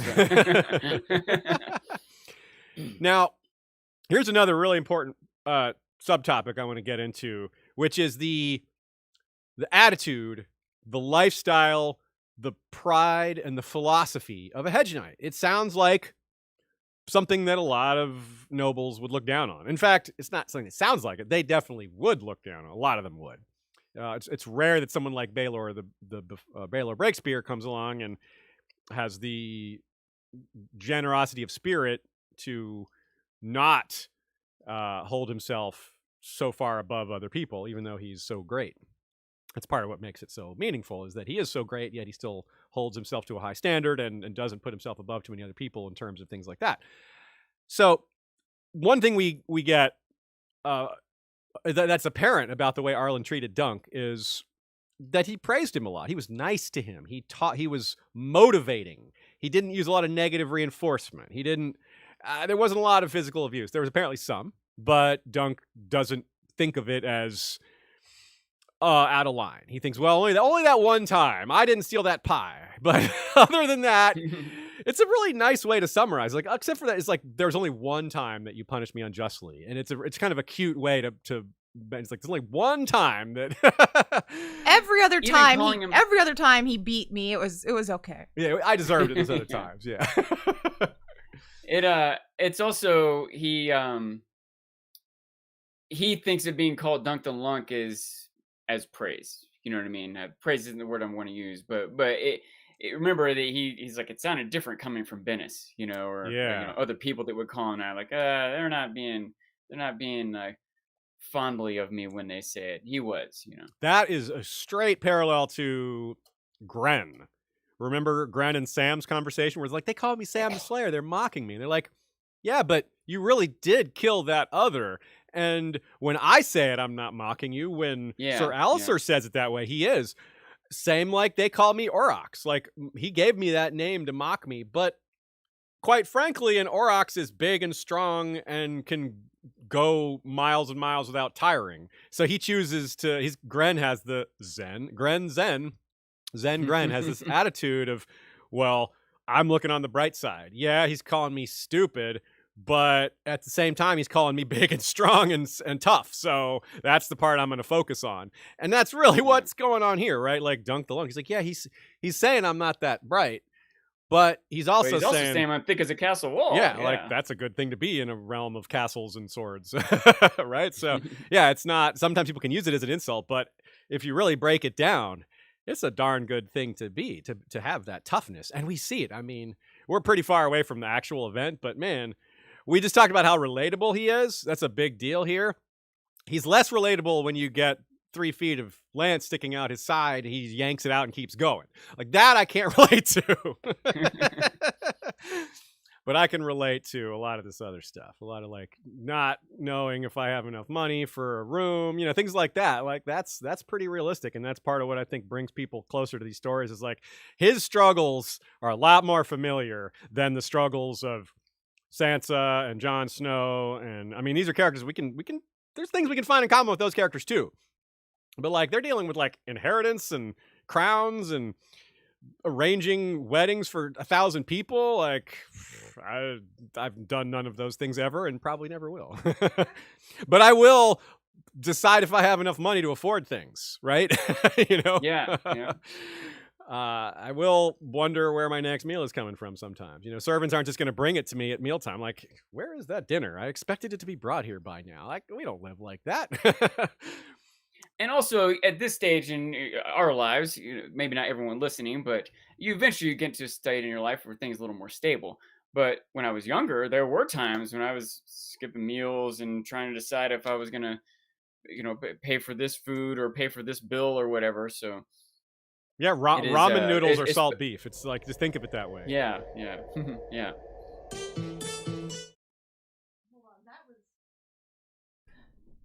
Will you start just a little bit back? A weird button got hit and our intro started. Our what?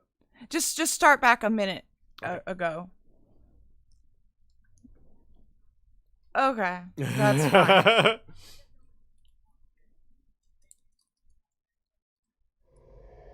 What the fuck? Yeah, it happened again. What the hell? Sorry, it's just this thing where our intro keeps playing instead of y'all. So apparently, so yeah, that keep going.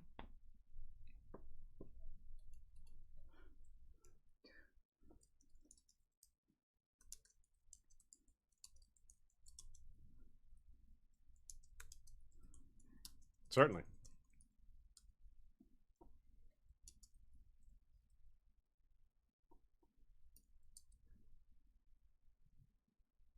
Oh, fuck. You're muted. I'm muted? Now you're not muted. I was muted that whole time? Yeah. That since when I said the intro thing. All right, fourth time's the charm. Okay, so. Since the hangnail or whatever you were talking about, I forget. Oh, yeah, I was saying I could relate to Dunk because one time I got a 3-inch splinter under my fingernail. But then I was talking about the idea that Aziz and I, maybe some people, most people, eventually you get to a point in your life where you're not struggling for food anymore. Not that we don't still have to make budgets, but in our youth, a lot of times when you're 20-ish, you are struggling to figure out which bill to pay, how you're paying for your, go to the grocery store, you're like looking at the cost per ounce or whatever, the different things they're buying, just ramen noodle meals and stuff like that. So I think a bit of the movie Rounders or any number of other movies where you've got a main character who's pretty talented at something and thinks they can beat all the current experts at it. They're a little naive, but also quite good at it. There's like a mix of naivete, but also a lot of talent. And where he's just like, because in that movie, Rounders, like he's a wannabe poker star, and he wants to just take his entire bankroll and spend it on one tournament, which is exactly what Dunk is doing here. He's like, I'm going to risk everything I have on just my first fight. And if he busts out, he's got nothing, which would have been, that's the case for Mikey in Rounders. If he busts out, he's got no money anymore. And, well, of course, in his situation, it's modern times. He could go borrow money from his family or something. Whereas here, Dunk doesn't even know who his parents are. So that's a huge difference. And the life of an orphan in Westeros, really tough. I mean, Dunk one of the few reasons Dunk survived orphanhood, other than some luck, was his great size. Like, Arlen pulled him out of the gutter in part because of, wow, look at how big you are. Like all the other kids weren't pulled out of the gutter. They weren't gifted with this great size. So something else to keep in mind there too. Okay, let's move on to probably the last part we'll cover for the day. A little bit about the life of a hedge knight specifically, and what makes a hedge knight different. What an important point, for example, what separates a hedge knight from a sellsword. Here's another quote about the life of a hedge knight. Shoot, sorry, I wasn't ready for this. Okay, here we go. The only life he knew was the life of a hedge knight, riding from keep to keep, taking service with this lord and that lord, fighting in their battles, eating in their halls until the war was done, then moving on.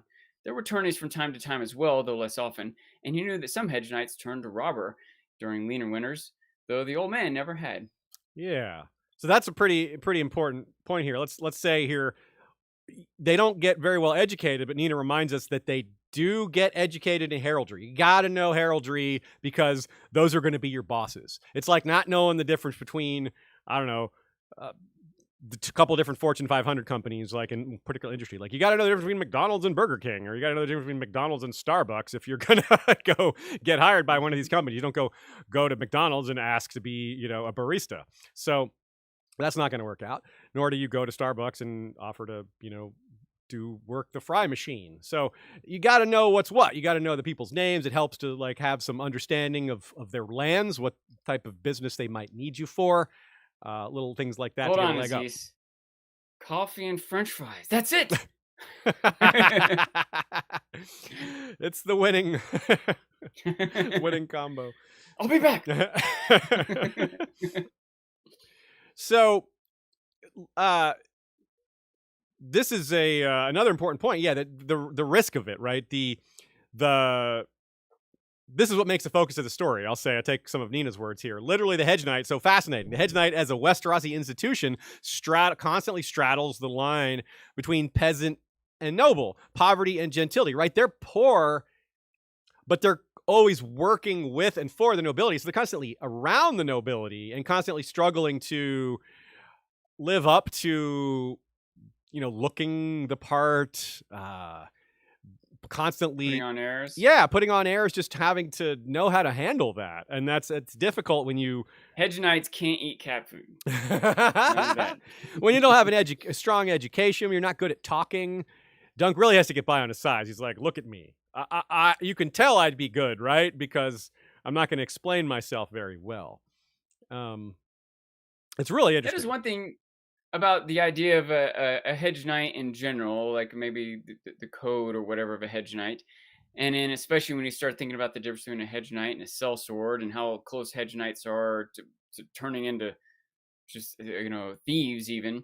But the fact is that everyone doesn't even have that code, right? Think again, you kind of look to the next book, but think about how different Bennis is from Dunk. Right? They're both hedge knights, but they have completely different mentalities, completely different levels of honor. And that you can also see why so many people might be suspicious of hedge knights, because so many of them do turn to crime, or because they don't all stick to the honor that they have. The fact is, landed knights, they don't all have the same code either. They're not always, I'm sure we can talk about parallels between Dunk and the Mountain or whatever, that a constant theme that it's probably gonna come up over and over again is just because you're a knight doesn't mean you're honorable. Just because you're honorable doesn't mean you're a knight, or just because you're not a knight doesn't mean you are all the different permutations of the characters like Sandor and Brienne. Yeah, like it just comes up so much. You're totally right. And that's one thing I think that is kind of unique about Dunk is that he doesn't even think of knighthood as, well, not that he doesn't think of it as a rank, but to many people, knighthood is just a rank. It's just a pass. It's just a level to get to so that I, can order people around and, maybe have nice armor and food or whatever. But to him, it's a social responsibility. Yes. To him, it means you have to help people out and do the honorable thing. And he's just going to do that whether or not he has the official title of knighthood or not. Whereas other people who have the official title of knighthood, they may or may not do the honorable thing. And I think that Baelor maybe has enough experience in the world to understand that all hedge knights aren't the same, and sees in Dunk that he is a good one. Yeah. That's a really, really well said, Sean, because also it brings home, like, I think a central theme of this story, which is that, it isn't that title that matters. Whether or not Dunk was actually knighted is a fun thing for us to think about and maybe debate a little bit. But ultimately, I think what George is telling us, that his behavior is what matters the most. And in terms of behavior, there's no question he's a knight. There's no question that Brienne is a knight based on that same standard because of her behavior. We see inside her head, we see the decisions she makes, very similar to what we see with Dunk. We see them do good. They want to do good. They want to do the right thing, as you put it. And the right thing, sometimes it's challenging to figure out what the right thing is, but sometimes it's not. But sometimes it's difficult to do the right thing. It's not the figuring out what's right. It's the actually making yourself get involved because of the threat to yourself. The sacrifice you have to make for it, or the risk you have to take, or whatever. Yeah, very well said. So I have this point here written: knighthood versus hedge knighthood, and there is a difference. Like you said, with a regular knight, a non-hedge knight, the things to worry about would be, well, what are they really motivated by? Is it greed? Is it glory? Or are they one of the good ones?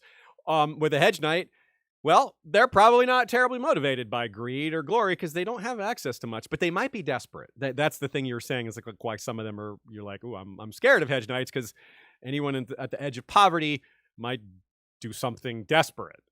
Desperation does drive people to do things they might not normally do. But if you have this powerfully held philosophy, even through tough times, you won't go beyond the limits you've set for yourself of honor and such. There's this very quick quote. A hedge knight must hold tight to his pride. Without it, he was no more than a sellsword. I really thought about this one a lot because he's mostly unbothered by his signs of poverty. It's his attitude. It's a philosophy. It's a code. And it made me think of Sir Illifer and Sir Creighton from A Feast for Crows. Why don't you read the dialogue and I'll read Brienne's inner thoughts here, Sean.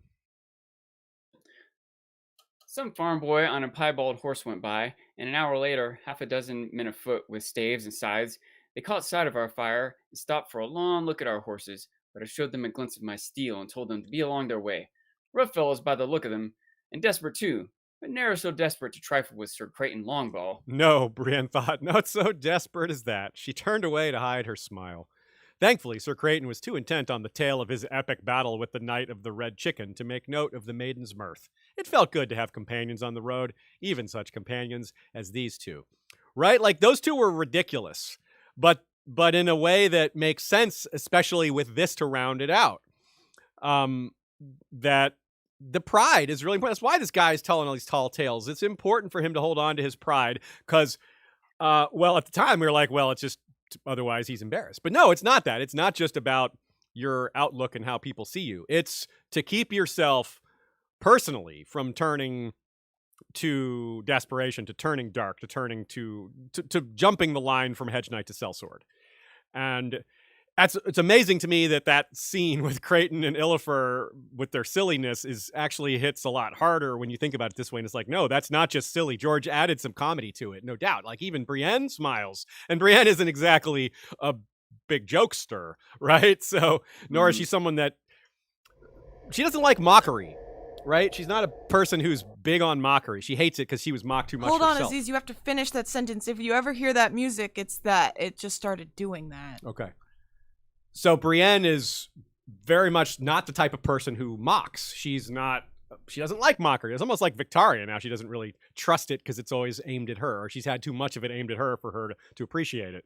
But this puts a whole nother spin on it, that it's a little silly, yes, but behind that is a very important line that they just can't cross. Because once you cross that line, you may not ever uncross it. You become Sir Bennis. Yeah, absolutely. Yeah. Bennis really is. He probably has jumped that line. He calls himself a Hedge Knight, but he does seem more like a Sellsword, right? Yeah. The way we think. That's another difference too between the Hedge Knight. Something I seem to remember that Dunk thought about was that they kind of choose their lord. A lot of knights, it's just because of their land or their inheritance, their family, that they are bound to some lord. That lord isn't necessarily a good person. Yeah. Right? But a Hedge Knight, they choose their lord. I'm not gonna be a knight for you because I don't think you're doing the right thing. So at least ostensibly, a knight that does have even a Hedge Knight that has a true code of honor might be more trustworthy than a landed knight, because the landed knight is subject to whatever the lord wants, not necessarily to whatever the right thing is or protecting the innocent. Good the Lord wants go kill those peasants, so the knight has to go kill those peasants if he's loyal to that lord. That's a great point. And again, we see a million examples of knights who are not doing the right thing because their lords are telling them to do something that's not the right thing. So Dunk's first loyalty is to his vows, to his knighthood. That's where he's for. You're right. That's a great point. Yeah. Now, the problem, of course, is you can't just look at someone and tell whether they're one of the Dunk types or whether they're Sir Bennis, other than, looking at their teeth, maybe. But maybe you can smell them out. So, also staying briefly on the topic of Illifer and Sir Creighton, that scene has a familiar feel to this one in that we're about to be at the point where Dunk doesn't want Egg to come with him. He's like, nah, I don't want you around, don't stay. I don't want to be with you. But Egg insists. And eventually Dunk is happy. He's like, I'm glad actually this has worked out pretty well. And it's the same thing that happens here. Brienne at first is like, I don't want to be around you guys. My horse is too fast. I travel alone. And they're like, nope, wouldn't be. We're knights. And we just can't not escort you. That's just how it is. And she's like, all right, fine. And then eventually she's like, it felt good to have companions on the road, even such companions as these two. So it's very, I like that a lot. It's yet one of the many, many connecting points between Dunk and Brienne. Gotta love it. I'm eager to discover new ones because I'm sure there's going to be. When we take such a close look at it, that's when we find even more. let's take a look at some more questions that we might have, because we're coming down near to the end of our first episode here. Real quick, let's also take a look at this awesome shirt that Rita got for me. Oh, hell yeah. If you're listening, it's Duncan the Tall's shield. Exactly. Yeah. Where did she get it? On Redbubble or something? You just don't know? I'm not positive it was Redbubble, but I think it may have been. Okay. It was definitely an online site that does t-shirts. Yeah. Basically, because we need one, too. Get one for us. Everyone needs one. Yes, everyone needs one. The shield, of course, will be one of the many other things we have to talk about going forward with our coverage, but that will not be today, as we're about to wrap things up. A comment from Sophia on our Flick group. Shout out to our commenters over on Flick. You guys have provided us with many excellent discussion points and comments and topics and questions for us to enhance our listening experience and podcasting experience. Sophia says, Egg's snarkiness reminds her of Arya, which is a wonderful touchback to what we were saying about being sort of pretty far down. You know, you're the fourth or fifth or sixth child, and the other older ones are getting, more attention, more education, more prepared for ruling, and farther from your age. Yeah. So you still have this like rank, but without as many privileges and without as much like front and center.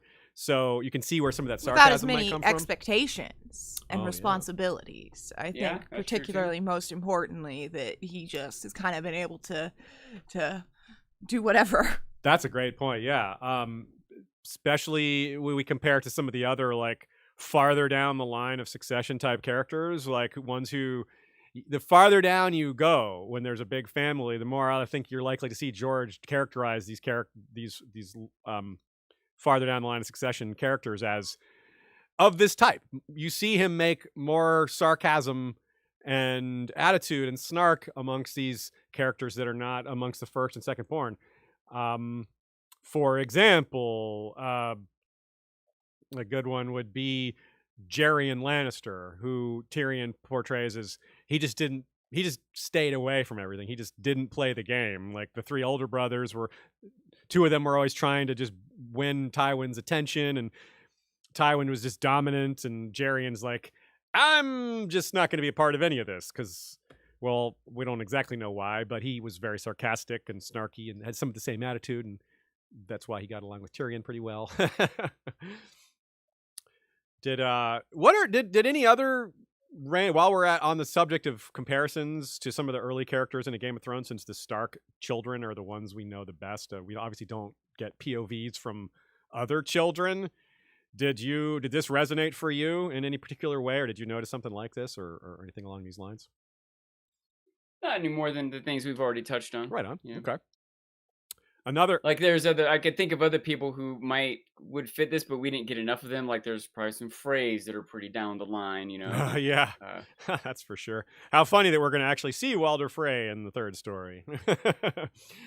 Yes, indeed, little Walder, who not little Walder. Not to be that was clear to you, Sean? I know this is taking us forward to the third book, like Aziz said. Did you realize that was Walder Frey? Did it stick out? I don't remember. Okay. I don't remember. Yeah. In the third book, it's Walder who the little Walder who discovers his sister sleeping with the stable boy or whatever, and that's why they rush her off to get married at this tournament. There's a strong chance that I didn't piece that together. And also there's a chance that I did, but then lost the memory with everything else. I remember reading the second time the Hedge Knight, thinking like, what's with that drunk lord in his dream? And then I was like, oh yeah, I just forgot. I had to re-remember, who he was. Yeah. Daron, Yeah.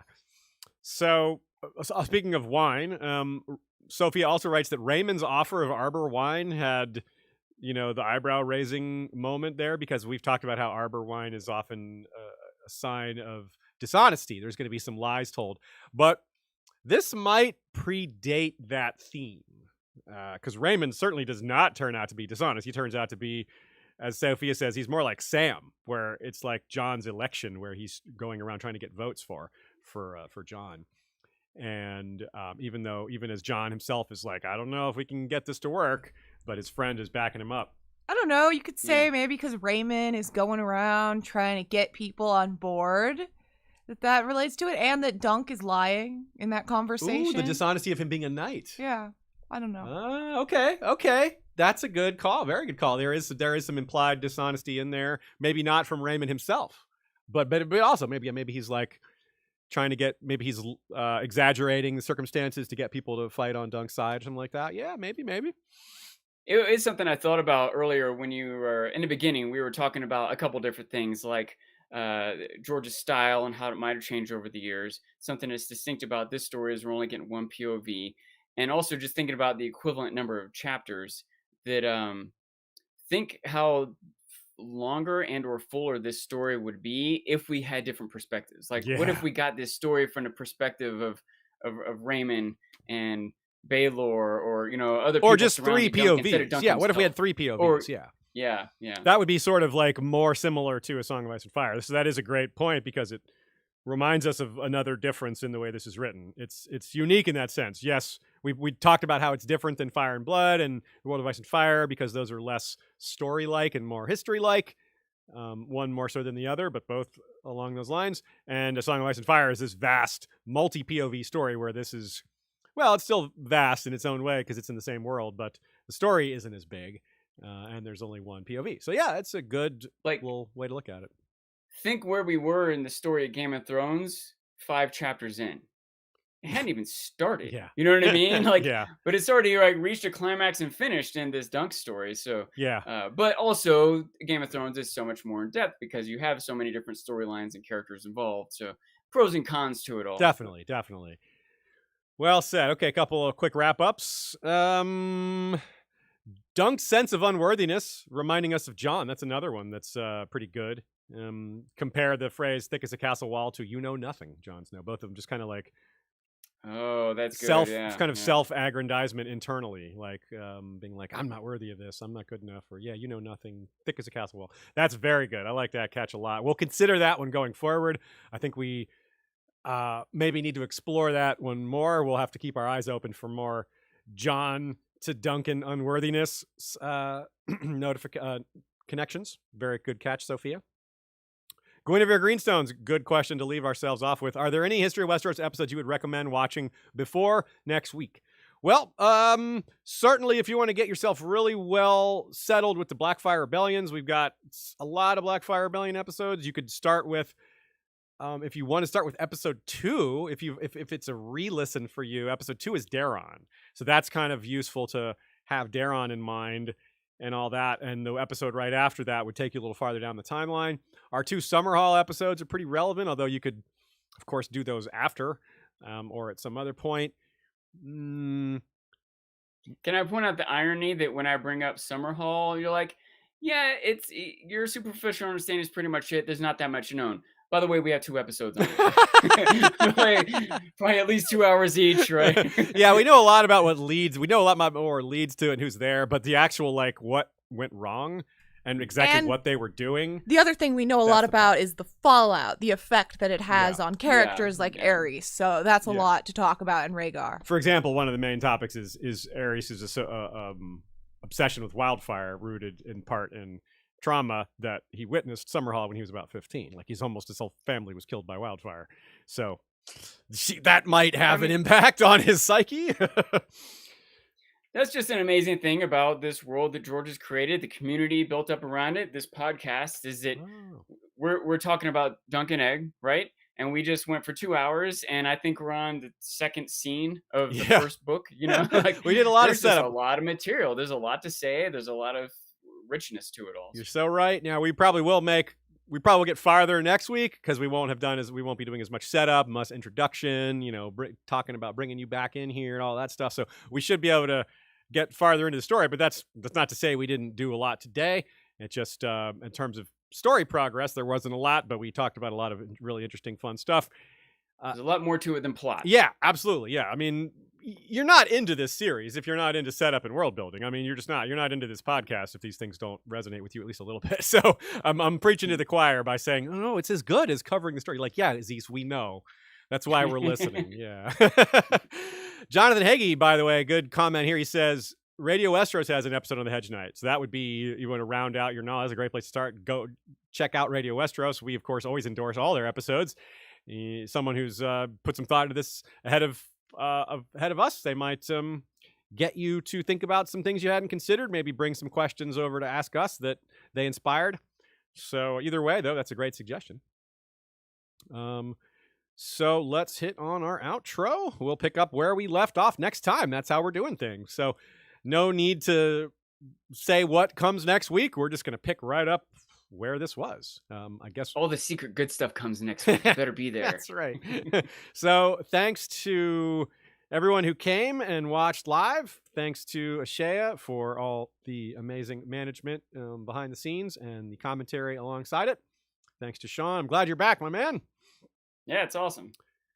Can I also share? Sean got 3 kittens. Sean, you really should tweet your kittens more. Just saying. I should. So then I can tell everyone. Yeah, everybody go follow Dancing Sean, who has to have posted pictures of his 3 kittens. Yes. Is it worth grabbing them right now? Is that too much? Yeah, I'm gonna keep. I'm gonna read He's a few more keep things. Talking, if you can so get come it back. Enough, then, people love it. The risk is that they jump on a keyboard and mess everything up. Well, that's fine. It's a risk we'll have to take. Okay. So yeah, thanks to our History of Westeros mods. Particular shout out to Scott Wortman for making sure the episode gets posted in the group each week. Thanks to our commenters over on Flick and Facebook and Slack and Discord. Lots of different things happening, lots of discussions happening on those groups. You can sort of pick which version of social media you like best, find the type of discussion format that you like best, and join us for that. You might get your name mentioned out loud. We might read aloud one of your questions. We might do that several times, as several of you may know from being regular commenters. Thanks as well to Michael Klarfeld, a.k.a. Claridox.de. That's his website. His maps are what you see behind us. He also is responsible for our video intro. Thanks to Kevin MacLeod for the Valar Rereadis intro music. Thanks to Joey Townsend and Jesse Kowal for our regular History of Westeros intro-outro music. Thanks to the Bengineer for audio engineering, sound quality assistance, and it sounds like we have cats. We do have a cat. Which cat is this, Sean? This is Cora. Her name, partly inspired Mokoro. Flame tattoo on her face. It's so cute. But mashed up with Korra, the Avatar character. She's purring a storm right now. Nice. She knows she's a star. Yeah, she's like, I'm on a live stream. All right. It's so cute. She's on his shoulder. Nice. A great way to wrap things up. Wish I could get her to turn toward the camera. I know. She's gonna do what she's gonna do. Yeah, she knows she's got a good butt. That's what all the other cats want to see. Any cat watching this. Mother cats are like, for shame. Oh, there, that's a good picture. Poor Aziz can't see this, but it's really I cute. can't see any of this. Oh, too bad. I can look at you. it later. I can look at it in a minute, but okay, you should. I don't have a live shot. But anyway, thanks again, everyone. Check out Here Be Dragons. Our friends over there are covering the first 3 episodes of Loki. I haven't watched Loki myself yet, but I'm going to. I did the same with WandaVision. I just wait for it to all be out and watch it all at once. That's cool. So it sounds like it's going pretty well. Most of the reviews are pretty good. So I'm curious what HBD has to say. It's no boys, but cool. All right, everybody. We'll be back next week. Same time, same place. Picking up where we left off with more of the Hedge Knight. And you know what to do in between now and then. Valar, Rereadis. What? Right on time.